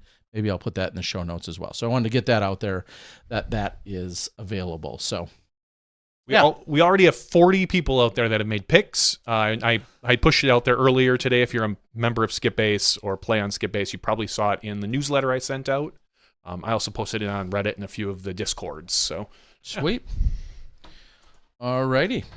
And then while we're at it and making some timing announcements, next week, you'll have to stay tuned for what we're going to ultimately have in terms of a show. As this show is happening, I am planning on being on a plane, probably over the Atlantic at the moment, now that I think about it specifically. So I will not physically be here, and Johnny's going to be traveling and doing some stuff out of town. So come someday next week, maybe it's Monday or Tuesday, there'll be an announcement whether we ultimately skip the entire week in terms of the show, or maybe when I land and have the free time, I'll record a show with whoever I can get to join me. It might come in at a weird time, but it'll still be available, of course, on YouTube. And if you're up and if I'm over there, yeah, it actually probably benefit you, because if I do it at a semi-normal time there, that means it'll just be earlier in the day on Tuesday here. So whatever it ends up being, it might be Wednesday, it might be Thursday. I'm excited that I'm going to be over there, of course, for the European Disc Golf Festival. And so maybe I intentionally wait a day or two just so I have a little extra content to talk about. And along those lines, I don't think it's true irony. However, Blue Ribbon Pines and their business model was largely sod farming. You go out there, it's a very unique texture, I'll say. Maybe not unique. But when you're out in that area at Blue Ribbon Pines, there's lots of grass, and around there, a lot of sod farming and development that they've done. Well, they need to ship some of that over to Estonia right now. I did see that because the Tallinn Festival grounds, which is exactly where we're going to be seeing the European Disc Golf Festival take place, 2 weeks, is tore the F up. Yeah, it's the Song Festival. The Song Festival grounds, which just hosted, I think it's 100,000 and some people, which is their standard there every year. I mean, this is obviously what it's famous for, and they just had it, and they've had a ton of rain. What some have told me feels like nonstop over in Estonia, and it's a mud pit. I saw the video of them putting down new sod over and over and over. So I'm second guessing the white shoes I just bought to take over there. Yeah, probably. I might switch up to some other shoes. But anyway, if anyone can make it happen, it's them and/or Team Finland. Like I think of these crews that work so hard to put on events, and yes, this is a terrible obstacle and a frustration and a costly one at all of that, I'm sure. But obviously, as we all know, you can only do so much with Mother Nature. And I think they're getting everything in place as best as they can. They still have a full 8 or 9 days before competition actually starts, but it looks sloppy. It does. Thankfully, the new sod should go in. It's not going to fully take. In fact, the sad part is if we have a lot of foot traffic on that sod, it's going to be a problem in the future, but that hopefully it'll take just fine. It'll be just fine for when we're there. They might have to replace the sod after we're gone because, that's just the way sod is. You're not supposed to probably really do too much on it other than water it until it takes. But cross our fingers that everything is fine. And as long as I think they can keep a lot of the spectators off of the sod, that it all depends on where it is and where you are and what they're sodding. If they're primarily sodding fairways and such, then it should be okay. I mean, you're going to have in theory, a couple hundred people go through those on those rounds. No, everyone landing in kind of a similar area, but not right on each other. So I will be interested to see how it holds up. But shout out to them. That's a lot of work, and they're kicking some butt. Yeah, I do not envy the effort that's going to have to be unfolded out there as they try to roll out the green carpet for everybody. It's best of luck. And I know this is common at festival grounds, obviously, and then you're talking about that quantity of people on top of rain and weather. I was looking ahead, seeing that temps roughly for the next week are going to be in the 70s-ish, which even by Estonian standards, I think is just a tad on the cool side, but they're not going to have any 80 or 90 degree days in the forecast right now to help dry things out. And obviously 70 is still warm, but all we can do is wait and see and hope that everything goes well. Looking forward to it. All right. Those are most of my announcements that I can think of off the top of my head. Really, it was, that event, August 9th, which is crazy that it's literally only 1 month away, and it's shortly after I get back. So registration's open and it's available. Johnny's got the bracket going, so go make sure you check those things out. And as one other quick final note, I released FP40's action from U.S. Women's. We had a playoff there. Spoiler. There was a playoff and some good golf, and put it together, and Val Jenkins joined me on commentary, which nice. I kind of just tossed that out there, half serious. She's like, yeah, I'll do that. Okay, I'm not going to pass up the opportunity. So she doesn't do much post-production. She really doesn't. She's not, she's not asked to because she's because where she's at and whatnot. But no, it was great. It was fun. And the first thing she said when we got done, she's like, God, that's so fast. Because we're so used to watching a 3-hour round.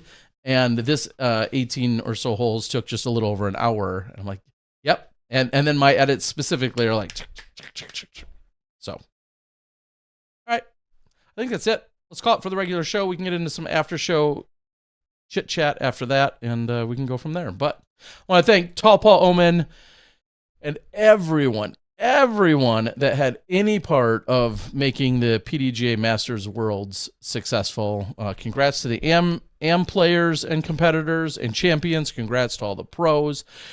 Congrats to all the clubs and the resources and the people to bring in a major, one of the largest majors we've had in the last few years, to have essentially 1,100 people there, plus friends and family on site and other spectators.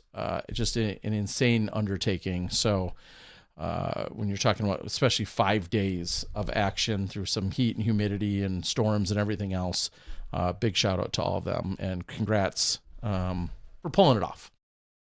With that, Paul Oman, your MP40 champion. I think it was his first time officially on the show. Maybe not.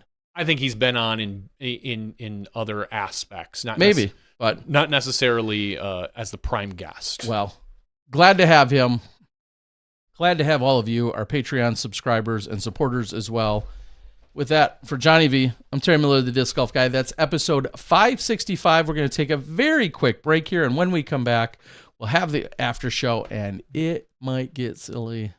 We'll see you then when you step inside the Smashbox. Thank you to our $2 and above patrons. Your name is listed below in the credits. If you are interested in being listed as a producer in the SmashBoxxTV credits and supporting this and other fine podcasts, please visit patreon.com/SmashBoxxTV.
Hello, everyone, and welcome to SmashBoxxTV Podcast 565's After Show.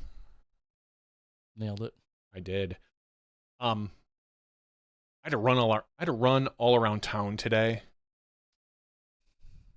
I had to renew my license because I found out that my license. You're allowed next to a school finally. My license is expired since March, which is when my birthday was. So a couple months, which I didn't even notice. How often do you look at the expiration of your license? Didn't think about it, but I was trying to book an Airbnb and it had to validate my ID, and then I couldn't validate my ID. So then I finally was like, why can't I validate my ID? Oh, because it's expired. All right. Because I'm going to be gone next week. I'm trying to book an Airbnb. I'll see if that can even happen now. So I was like, all right, let's go to the DMV. Let's get myself a new license. And I went to the DMV, and it says, okay, you need a birth certificate, social security number, your basically 2 forms of identification that say where you live, like pieces of mail, and 1 proof of residency or something like that. So whatever. And they're like, oh, some of these things can be used for multiple things, blah, blah, blah, blah. So I printed off everything I need. I came down to our little safety deposit box, pulled out my birth certificate. All right, cool. Go to the DMV, get there at 8:30 when it opens. There was a line of 20 people already, which is fine. I'd rather be the 20th than the 40th, which showed up 5 minutes after it opened. Got through pretty quick. Went up to there, handed the woman my papers. She looks at my birth certificate. She goes, "This isn't a birth certificate." I go, "Yeah, it is. Not if it's a photocopy. It's not a photocopy." Okay. It was apparently, even though it says certificate of live birth right on it from the hospital, it is embossed. It is apparently a birth announcement that the hospital gives you. She's like, "Yeah, the ones with the footprints, those aren't your birth. That's not your birth certificate." I was like, I don't know where my birth certificate is then. I don't know if I have one. I'm sure I do somewhere. She's like, "Well, here, you can go downtown and just go get one." I was like, okay. Now I'm on the north side of town, so I have to drive 20 minutes down to downtown. Walk in. Woman asks me like 2 questions. She's like, "Okay, $20." Prints off a birth certificate. Turn around, drive 20 minutes back to the DMV because I figured I'm just going to do it now. Because the woman even said, she's like, "You know what? If you get your stuff, you come back. Don't bother waiting in line. Just show up at my window and I'll take care of you next after whoever's there. I was like, thank you. And give her all my stuff, and she looks at it and she goes, yep, that's good. And gives me, prints off my temporary real ID that I have now. And then I was like, oh, that's it? She's like, yeah, that's it. I was like, okay, well, cool. She's like, yeah, good luck, have fun. So and you got to wonder. So now I have a real ID and not one of them fake ones that I've had for the last 25 since years. You were 17. Yeah. You have to wonder if when trying to rent on Airbnb and it prompts you for your license, and then you try to scan or show a picture of your temporary real ID, if it'll take that. Well, it asks for the front and the back, and the back isn't really printed. They have the barcode, but it's not the true back of the license. The front looks like just like what the front would look like. So that's why I'm saying I don't even know if I'm going to be able to rent or get an Airbnb. And so now I'm like, do I look at Vrbo? Like, maybe they won't require the identification. Maybe they do. Maybe the same place is on both. Do I reach out to the person privately and say, hey, here's my deal. Can I rent with you privately and pay you the same amount? Ooh. And they're a super host on Airbnb in the Flint, Michigan area. Technically outside of Flint, Flushing's, Michigan. And I was like, well, do I do that? And will they rent me on the side? But then I'm possibly in a shady position where it's like, well, do I send them all the money up front and then possibly not get it back? And they're like, no, we have no proof of you being here. Yeah, I can't I wonder how many people go for that. And I'm going to guess few. I'm going to guess few, especially when they're a super, like one of these super Airbnb people. Yeah, obviously they can lose, so much stuff that way. But then B, I can't imagine it would kind of like be giving somebody, when you offer to give somebody a ride by turning off your Uber service, or you say, hey, can I just pay you cash? And then you get in a car accident, or they get in a car accident, I should say, while you're in the back seat, and their insurance stipulation is completely different, and they're not covered by Uber. Same thing. You go and trash that house. Yeah. There's no VRBO or Airbnb insurance that would kick in and da-da-da-da-da. Yeah. But yeah, I mean, but I'm reliable. I was going to say, to be fair, I don't know if I can think of a better red flag of, hey, I'd like to live in your house for a few days. Can we just do this off the books? Yeah, no, I agree. So and that RDB one might be a tougher sell. RDB brings up a good point about does your wife have an ID? And she does, obviously. An American one? Yes, definitely. I mean, amongst the other ones she has. Yes. Yeah, she's got a whole Rolodex. What country Who do you need her to be today? That's right. It's like Alias up in there. Yeah. So, and let's for a moment. So I might go that route. There's all of that, and then there's this thing that I looked into once. It's called a hotel. Correct. Are you just being anti-hotel at the moment? No, not at all. It's just the Airbnb was just cheaper. Okay. Like to get a hotel in. You don't stay at the dumps I stay at. I could. I don't encourage you. I do not suggest you do. Most of the hotels I looked at were like between, $90 to $110 a night, and so if you 4 nights, you're looking at $500 to $520, something like that, as opposed to this one, which was $411. So I was like, I can save myself $100. So we'll see. I'll take another look at it tomorrow. I'll see if there's a decent hotel where I don't feel like I'm going to get murdered. I mean, no, they just spy on you at the Airbnb. Well, I'm okay with that. Okay. Well, good luck. Yeah, we'll see. We'll see if I... in a similar but different sense, I say hotels. I say and stay at hotels, largely because there's that weird satisfaction of building some kind of points and or loyalty for someone like me who travels and stays at hotels far more than you would, for instance. Maybe if it's a one-off thing or very rarely do you need outside lodging, it makes sense to go with something else potentially. But with as frequently as I stay, I like to then build upon points and or possibly build up free nights, so on and so forth. So that's why. And I don't like, effing up the housing industry and all the... all the speculators that are buying up houses just to make them, so some venture capitalists that own 3,000 houses and jack up everything. Yeah, I don't buy into that. But other than that, that's great. No, that's fine. Anyway. Yeah, I do think it's, I mean, I love the idea of Airbnb as a concept for large groups.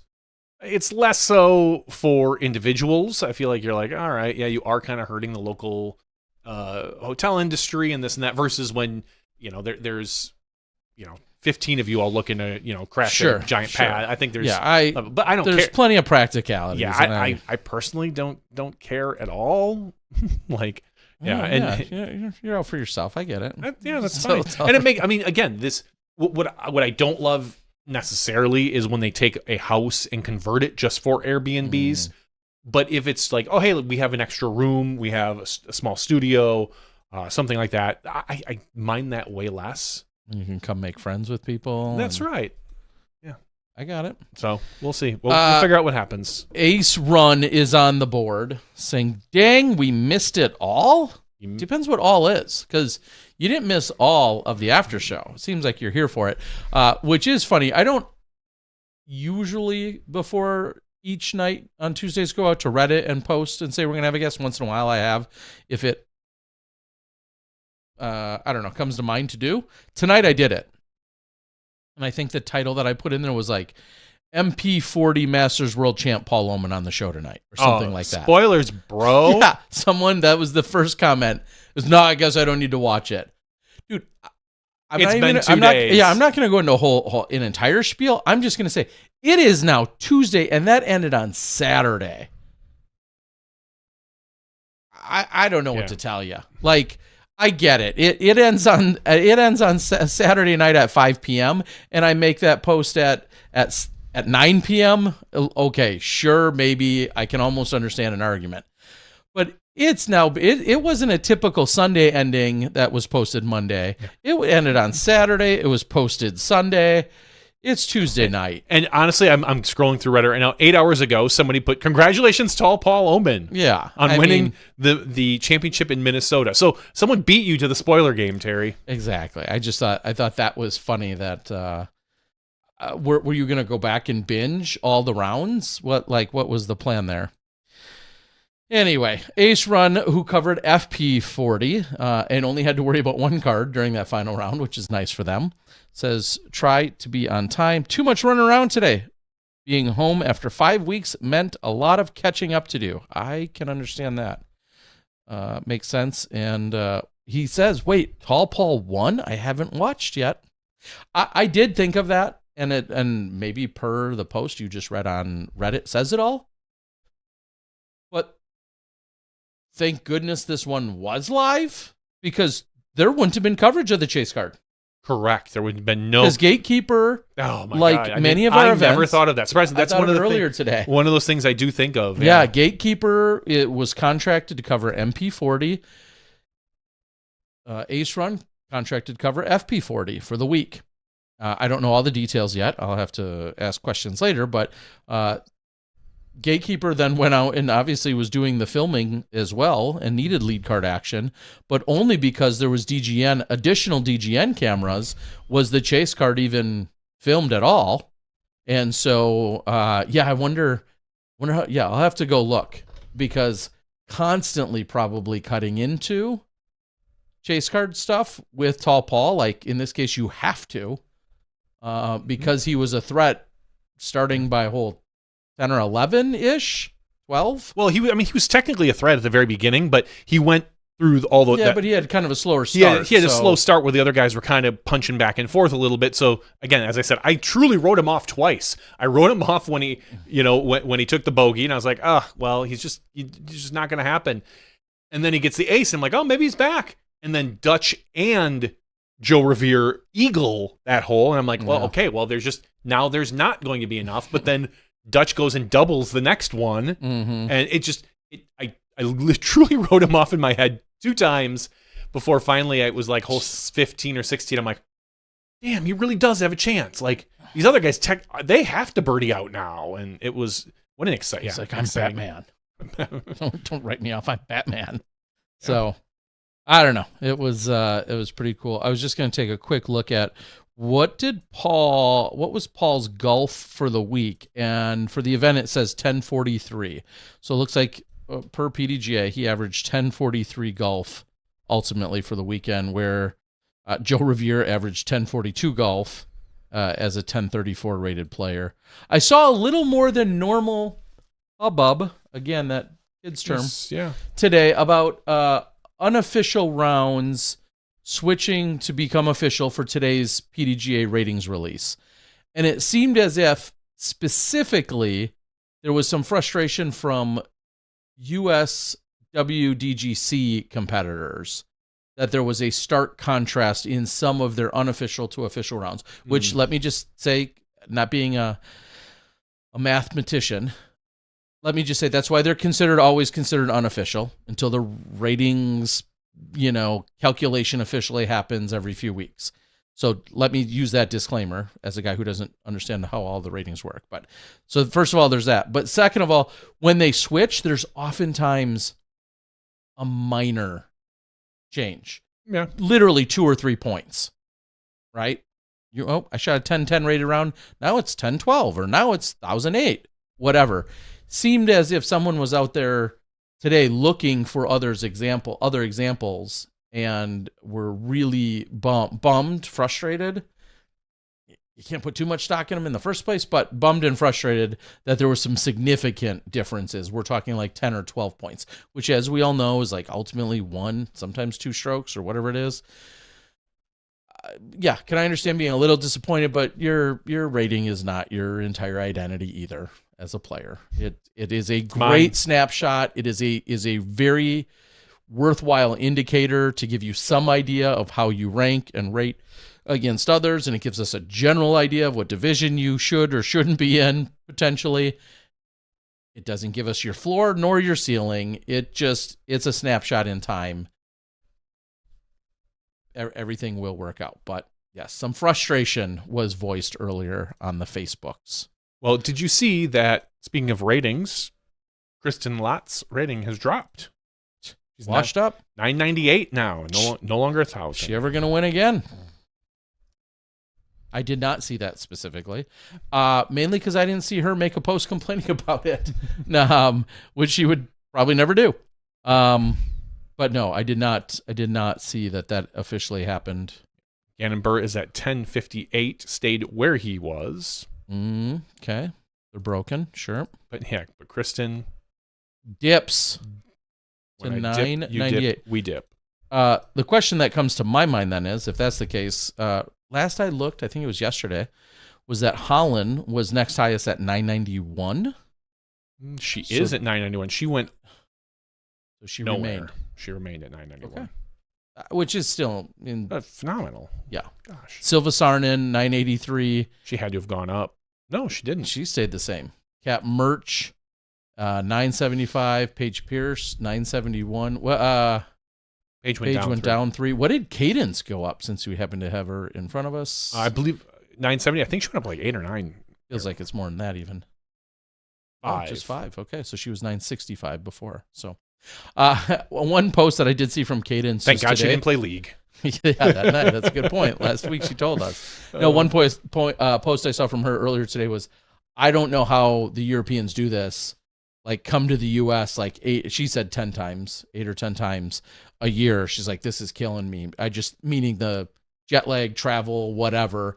Now she's also not as seasoned at doing it, but the fact still remains. My understanding, we underestimate some of this travel for these players sometimes. It is. I thought, though, the jet lag was worse when you go from the U.S. to Europe than from the Europe to the U.S. It's a change in your whole habit and pattern. But my understanding is that the jet lag hits you worse going that direction versus this direction. Not that it's not non-existent coming this way.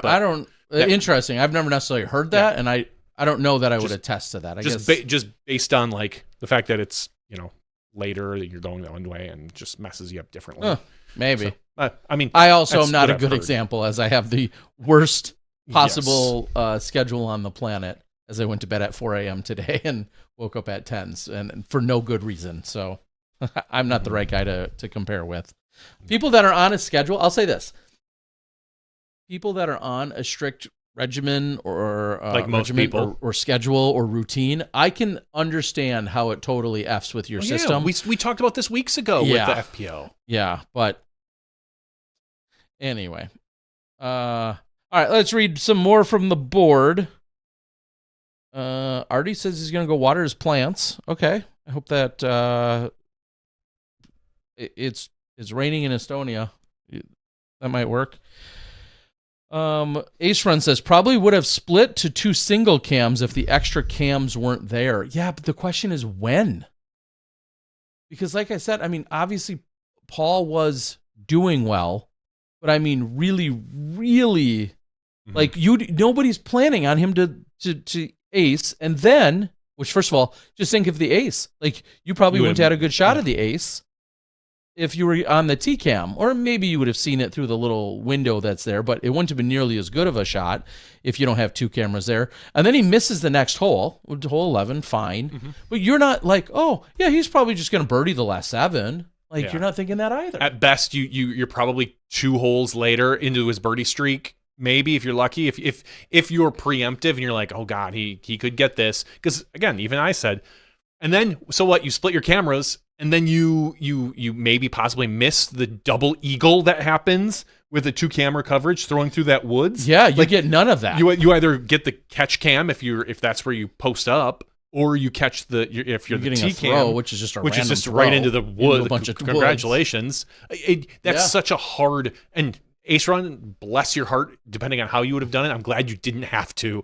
I'm glad that we got it exactly the way we got it, because it, as we said, epic. Best round of the year, probably will be the best round of the year. Yeah. And it was Gatekeeper that got it, but yes. Or Gatekeeper, yeah sorry. Ace Run didn't have that difficult decision to make. But yeah, it's crazy. Someone asked, Joe Revere didn't look like himself at Majestic or Worlds? I don't know about Majestic because I didn't really see that. He seemed, Joe, from what I know of Joe, seemed fine up until like that last round. That's when it seemed like he was getting a little bit frazzled. And he talked himself about his mannerisms and his ADHD, how he handles on the course. Because I did see someone say, gosh, I've never watched MP40 before, but that guy kind of looks like a dick. And it's like, no, he's not. He's intense, he's focused, and he's not there to screw around.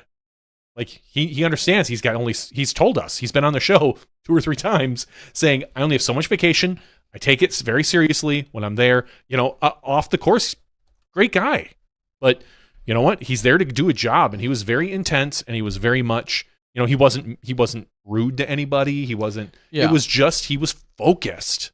And yeah, but I would say you could definitely see him unwinding a little bit on that back 9. He just didn't look comfortable. Yeah, crazy. I was so shocked when he missed that putt on 17. That uphill one. I certainly was as well. Because I thought, there's always a chance it misses, but like it's like 20 to 25 footer uphill. You're like, okay, he's just gonna slam it in the chains. He's gonna come down, and we're going to hole 18. Yeah. Just think, and like, think if we would have had then, assuming they both birdie, you go to hole 18 with a 3-way playoff like that. Yeah, dare I say that's the only thing that could have been more intense than what we did have, and we were so close to it. So, but as I'm guessing that's Felix out there. As Felix said, they did get to film some deer.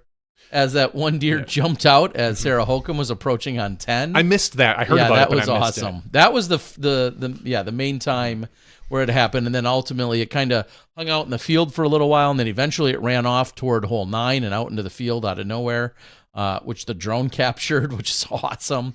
Instead, it felt like for a minute we turned into the Discovery Channel. It was our Animal Planet. It was pretty cool. Welcome to nature. Yes, so that was awesome to see. So.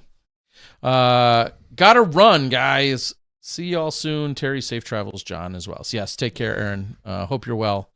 And if you're still on the job hunt, I hope that goes well. And speaking of jobs, Tim Court says, I'm retiring at the end of the year. Tim, what are you going to do with all your time? Hello. Some more art? Some more spotting? Here comes MP60. He's only 50. I'm kidding. If he's retiring, he's probably 60. I know. All right. Well, congrats on retirement and whatever that will look like for you, Tim. That's pretty cool. Stay busy. That's all you can do. Yeah. Just be active. I have a not that I'm feeling worried that about won't that. be an issue. Speaking of busy, tomorrow, big day lined up. Great America, Six Flags. Ooh. Gurnee, Illinois. I'll see you there. Anyone else that wants to join. My daughter and a lot of her friends go a number of times throughout the year. We're less than an hour, just barely under an hour from Six Flags. I haven't been to Great America in 20 years. It's I missed last year, but the year before I went a couple times. And my daughter and then another friend's granddaughter is the same as my daughter's age. So a couple of them and another disc golfer and some of his kids are going. And it's just been on the calendar as a day that I had to intentionally make sure I left open, and tomorrow's going to be the day. So looking forward to a little Six Flags action. Yeah, it's gonna be a warm one. Yeah, hopefully it's not stifling and disgusting, but I think it's going to be pushing around 80 with some humidity. Yeah, that might mean a stop at one of the couple of water rides that they still have running. This year, it's closing next year. Yeah, exactly. The water rides are closing. It does look like it's only supposed to be in the mid to upper 70s, so hopefully it's not miserable out there. Yeah, but that's the plan tomorrow. Let's hope that knock on wood, everything goes well. You gonna ride? all return. You gonna ride all the coasters? Yeah. I love roller coasters. Absolutely, like Great America. When Johnny and I, before moving to the Milwaukee area, we lived about 2 hours north of here, which meant we were a full 3.5 hours ish from Great America. So going there as a kid was truly like a trip, a special treat and trip. And so going there was always a highlight of any summer. I usually went with like the park and recreation department, and then my best friend's parents would take us maybe once or twice.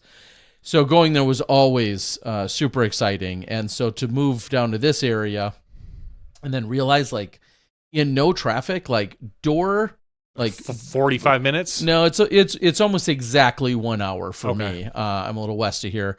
It's almost exactly 1 hour door to door to get down there. And I remember thinking a couple years ago, like, what a bunch of spoiled kids in the area that have like season passes. That's crazy. And it's like, wait, it's only an hour. Like you could get stuck in an hour of Milwaukee traffic, let alone go across the border into Illinois and go to there and no traffic. So, yeah, my daughter's been there a couple times already this year, and I'm looking forward to a couple of us going down there and hanging out and taking it all in.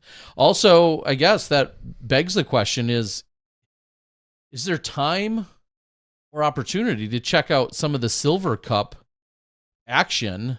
I was looking. We've got 91 pros here in our backyard in Wisconsin. Again, about 45 minutes to an hour north of here. It's taking place over the 3 days. And to read in order of rating, this Kale Laviska, Parker Welk is in town. I was going to say Kale, loser. Paul Oman, winner, champion, he just world won. Champ. Thomas Earhart, yes, in fact, Brian Earhart's brother, Thomas Earhart.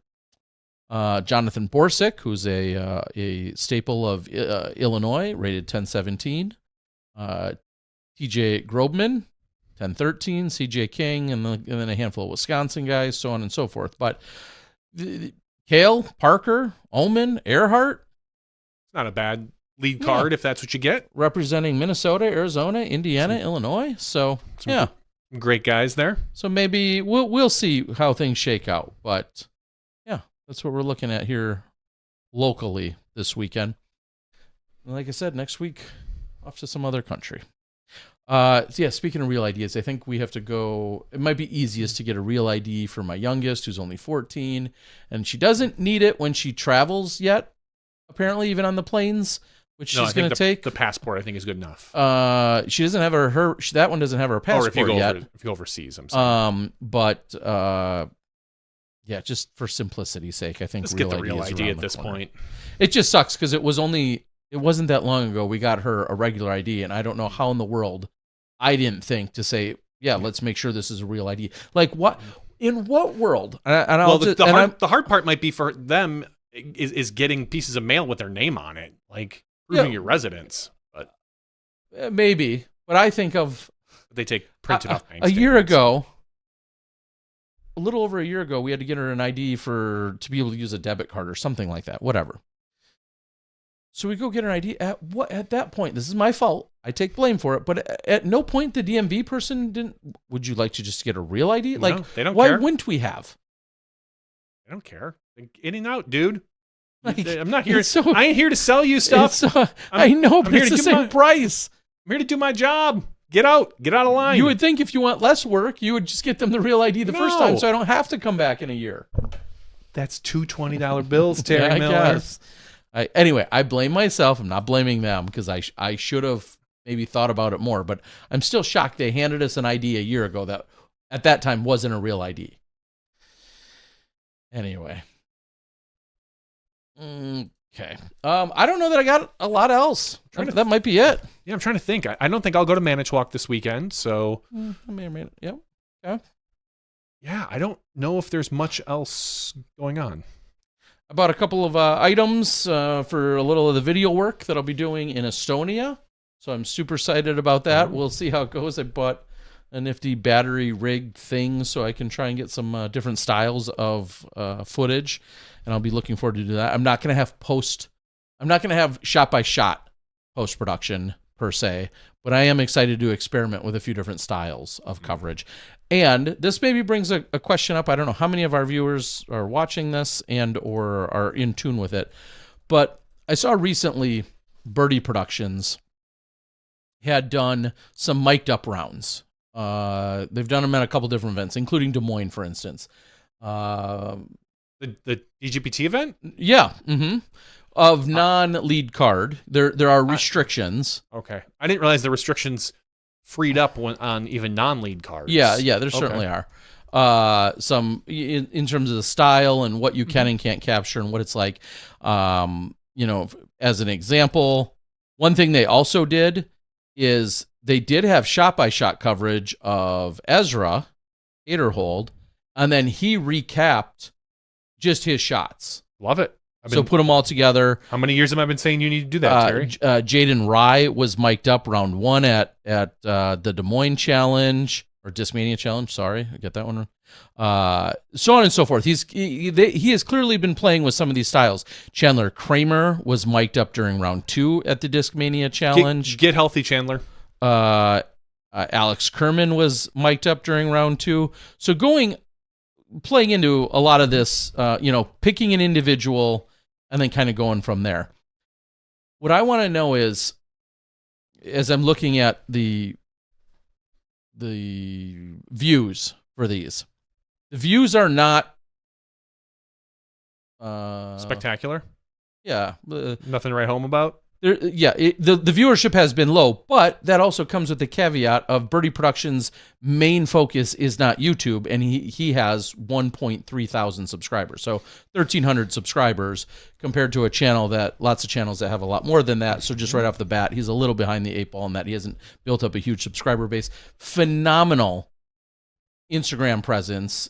And gets a ton of views over on Instagram. Just YouTube hasn't been his primary focus, it appears.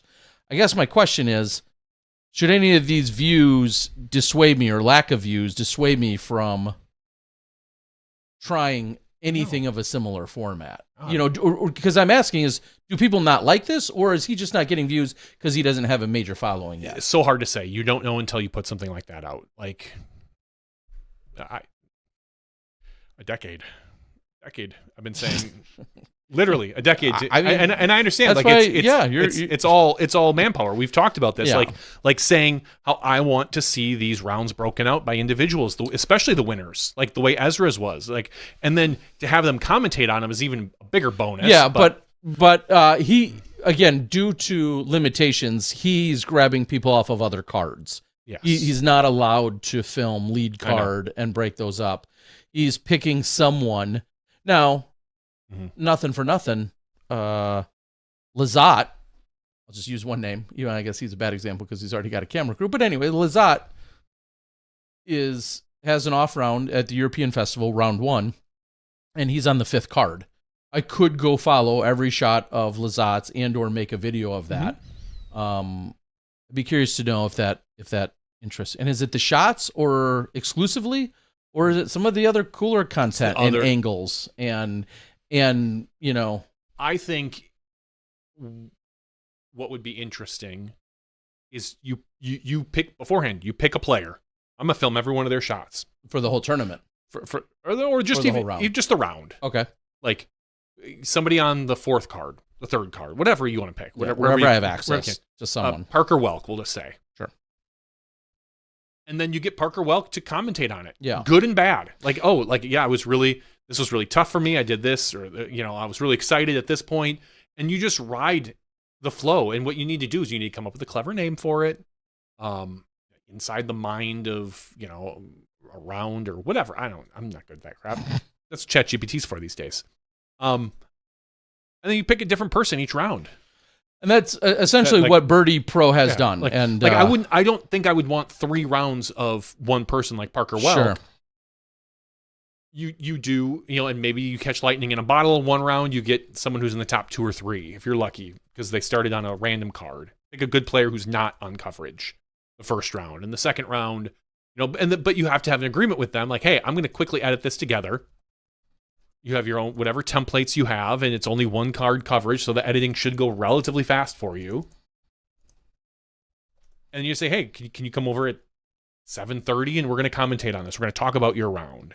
Yeah, and that's, like I said, is exactly what Ezra had done for some of the preserve rounds.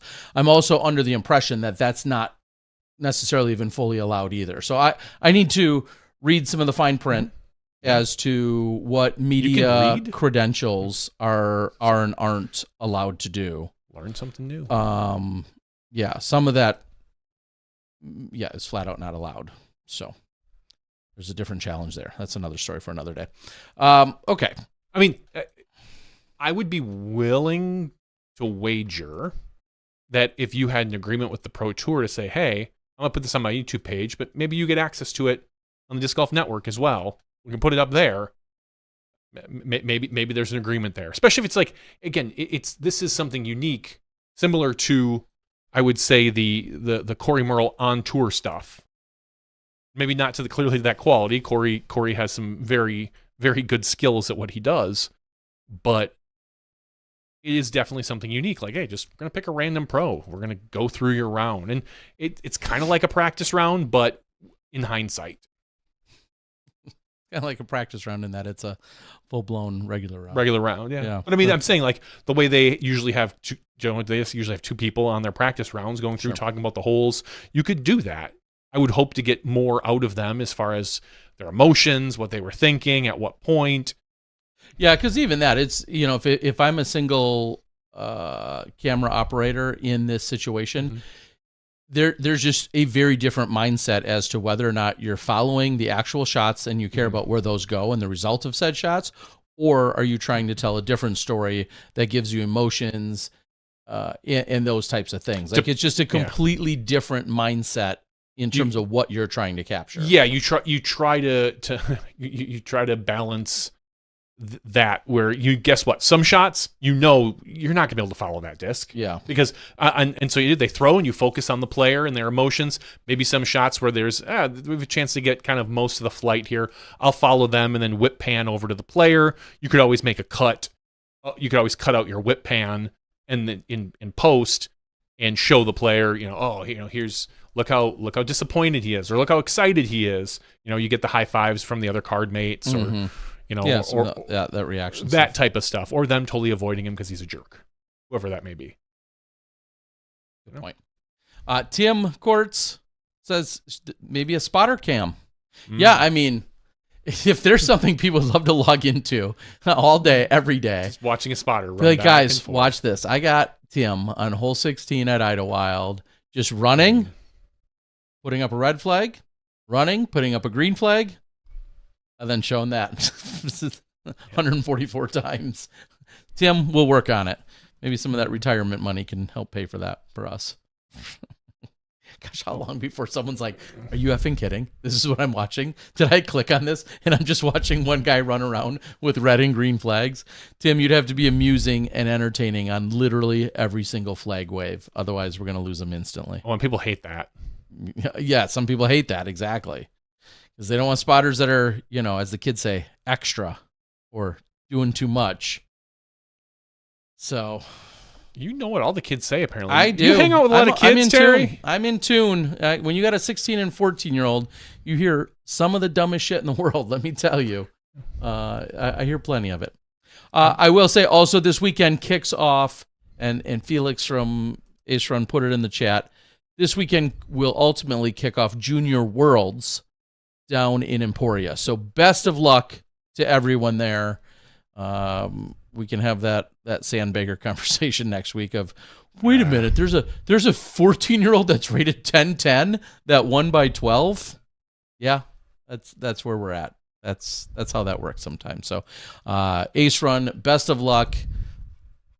I won't even look at the forecast because I'm guessing hot and steamy in Emporia, and I'm not talking about the Bourbon Cowboy. So good luck covering that, and thank you for all that hard work. Yeah, there's a lot less action at the Bourbon Cowboy and Junior Worlds than there is during probably Pro Worlds. Probably. All right, we're getting ready for our Patreon drawing. You can support us by heading over to patreon.com/SmashBoxxTV. That's something I probably should put in the notes as well every single week. But for as little as $1 a month, you can jump on and support us. It goes a long way. Also, to help even just offsetting I don't know if the math works out for us, but it even goes to offsetting our weekly giveaways, which we're happy to do. If you support us at a larger level, we've got extra benefits and bigger things to give out annually, so we really appreciate it. And then every single week, or the equivalent of every week, we ultimately have a giveaway where we generate some numbers, correspond that to with wherever you are on our fancy little spreadsheet, and then with that, we send out some kind of special prize. So there's people, if I'm being honest, there's some people that have given like $6 this year total, and they won a $20 disc. They've already come out ahead. They're winners. I don't think you're doing it for the payouts, but we or the prizes, but we do appreciate it. Whatever reason you're submitting that dollar for, if it's because you want to run those numbers, or if you want to just throw $1 or a couple dollars at a couple of schmucks talking every Tuesday, it doesn't matter. It all spends the same. All right. Random.org, Terry. We have 105 people eligible for our giveaway. Patreon.com/SmashBoxxTV. Generate. We are going to generate. There wasn't as much love thrown around for the FP40 side, so I think we generate 5 numbers for recognizing OWN's 5th FP40 title. That's more exciting than Paul's 1 in some ways. More accomplished. I bet you there were not many MP40 players who were unhappy to see Joe not get a 4th. Like, I bet you there's a lot of them are like, they're ready for him to be dethroned. Yeah, everyone wants to see the champion thrown, except for Joe. Except for Joe and his sister and his family. But yeah, I bet you a lot of people were excited. We were blessed to have such great competition throughout. Amazing. I mean, really, we're the winners here. I'm not winning anything. Well, but we're the winners, the fans. Sure, Terry. Enthusiasts. Yeah, you say that. All right, our first number we generated is 61. Our second number we generated is 4. Our third number is 16. Our fourth number is 33. Sorted by first name again tonight. Our fifth Make it over 40. Final number is... Just to commemorate... Yeah! 105. The last person. 105. The very bottom. The very bottom. I don't even have to scroll. No. Zach Pajic. Congratulations, Zach. Huge supporter. And Zach, from the same home state as Paul Oman. Oh, it's... Wow. Just how it all ties together. Even if we were picking 5 numbers on Owen's behalf, would still tie this one together. That's Zach Pajic, big supporter of ours at the $3 level, actually. Much love. I'm not going to say we love you 3 times more than our $1, because we don't. I don't. I love them all. We love them all. We love you way more, infinitely more than our 0-time supporters. That is $0 true. supporters. No, we love you all. Zach might even be on the board. He frequents here. Whereas the kids would say he freaks with it. Stop saying what the kids would say, because I don't think you're right. Trust me, I am. And it's not. That's one that makes me uncomfortable because the kids, if let's in context, they go to someplace to eat. Hey, do you want to get pepperoni or sausage pizza? Let's get pepperoni. I freak with pepperoni. Like that's the perfect context in which that gets used. Yeah, I freak with pepperoni pizza. Your kids say that? Yeah, lots of kids say that. I don't think it's cool. I don't love it. But yes, that is very, very popular among my kids' age demographic. I freak with that. And I'm not talking about freaky fast subs from Jimmy John's. They flat out say if there's something they like, something they prefer. Yeah, I freak with that. Once again, I can count my blessings that this weekend we had friends over. Lots of kids my son's age. They're probably about 10 or 12 of them. And they're all playing games. None of them use slang like that. It's just, I mean, just slang in general. They're all, it's just such a different environment. Have you ever heard of the game Sardines? I don't think so. I find it funny, and I love it, honestly, that my kid, who's almost 16, some of his friends are 16, they still play this game. It's basically a version of hide and seek. Except when you find someone, you have to get in the same hiding spot as them. Oh, yeah. Some kids will freak with that. Some kids will freak with that. In a lot of freaky ways. And so the goal, obviously, at some point, one person has to find everybody. And sometimes it's a very funny, at the very last round, I suppose they did at the night. It starts with one. You pick one kid, and they go and hide, and then everyone has to go find it. When you find that person, then you stay there and whatever. The young girl whose job was to hide, then she hid on the chairs under the table. So the chairs are all tucked in. She laid on there. She was younger, so she was probably like maybe she's 10. Mm-hmm. And it's right in our this big bay window where all the adults can see. We're watching every one of these kids like look under the table and miss her based on the way the chairs are made, so that they couldn't see her. So we're laughing so hard. But then when someone finally spots her, how do you get in there? And so then the kids are just like sitting there eating at the table because there's snacks, and then the other kid finds it and they're like, "Oh, how do I get under? Like I can't." So now you've got two kids just eating at the table. And at one point there was like 8 kids eating at the table. So now the other kids can't even see under the table because there's other kids. I was laughing so hard, but this is a game that my kids have been playing for years. And I thought it was strange. I was like, no kick the can, no, ghost in the graveyard, no just regular hide and seek. They're like, no, sardines, which is really funny when, we get this kid who hides behind a couch. Now you've got 6 kids stacked on each other behind the couch. It's very humorous, but it's a game I'd never heard of. Well, you can't exactly ding dong ditch anymore. More like ring dong ditch. Yeah, I know. They kind of ruined that stuff. They kind of ruined that for the kids these days. You can walk around in like a ski mask. Yeah, or you can just go up and instead of pressing the Ring doorbells, you could just smash them with a hammer. That's not funny. Don't do that, kids. Don't do that, kids. No, do not do that. Be better than we were. Yeah, especially because they'll see you first before you smash the Not if you're wearing the ski mask. Okay, yeah, okay. Jonny V's got ideas here, folks. I'm just saying, walking around city in a ski mask, who's gonna be suspicious? Yeah, it's a good idea. All right. Well, if you don't have anything else on the board, peeps, we can wrap this up. Zach Pajek is our winner. We'll get something out to you. I'm going to double check your address with you, Zach. And like I said, we'll keep you guys posted.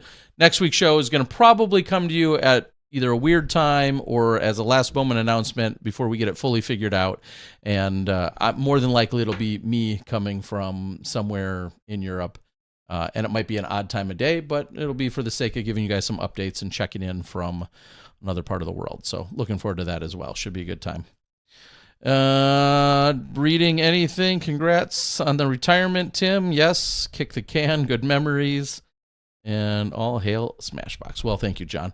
Seriously, thank you to all of you that tuned in. I know it was a little, it's a good crowd tonight, and I appreciate you guys for being here. I think that's it. That's all we got. Get ready for Great America. I'm excited. Don't fly off a coaster. I hope not. I don't like coasters. I don't want to squish somebody when I land either, because they're in trouble. If I land on someone, that could be trouble. Anyway, for Jonny V, I'm the Disc Golf Guy. For world champ Paul Oman in our regular show, thank you so much for joining us, Paul. We really appreciate it and loved hearing the insight. Congrats to everyone that battled throughout, especially right there with you, good buddy in Batman. It was awesome to see. But congrats to everyone that was there, and especially to our champions. That's podcast 565. We'll check in with you sometime next week from another part of the world. But we'll see you then. You step inside the Smash Box.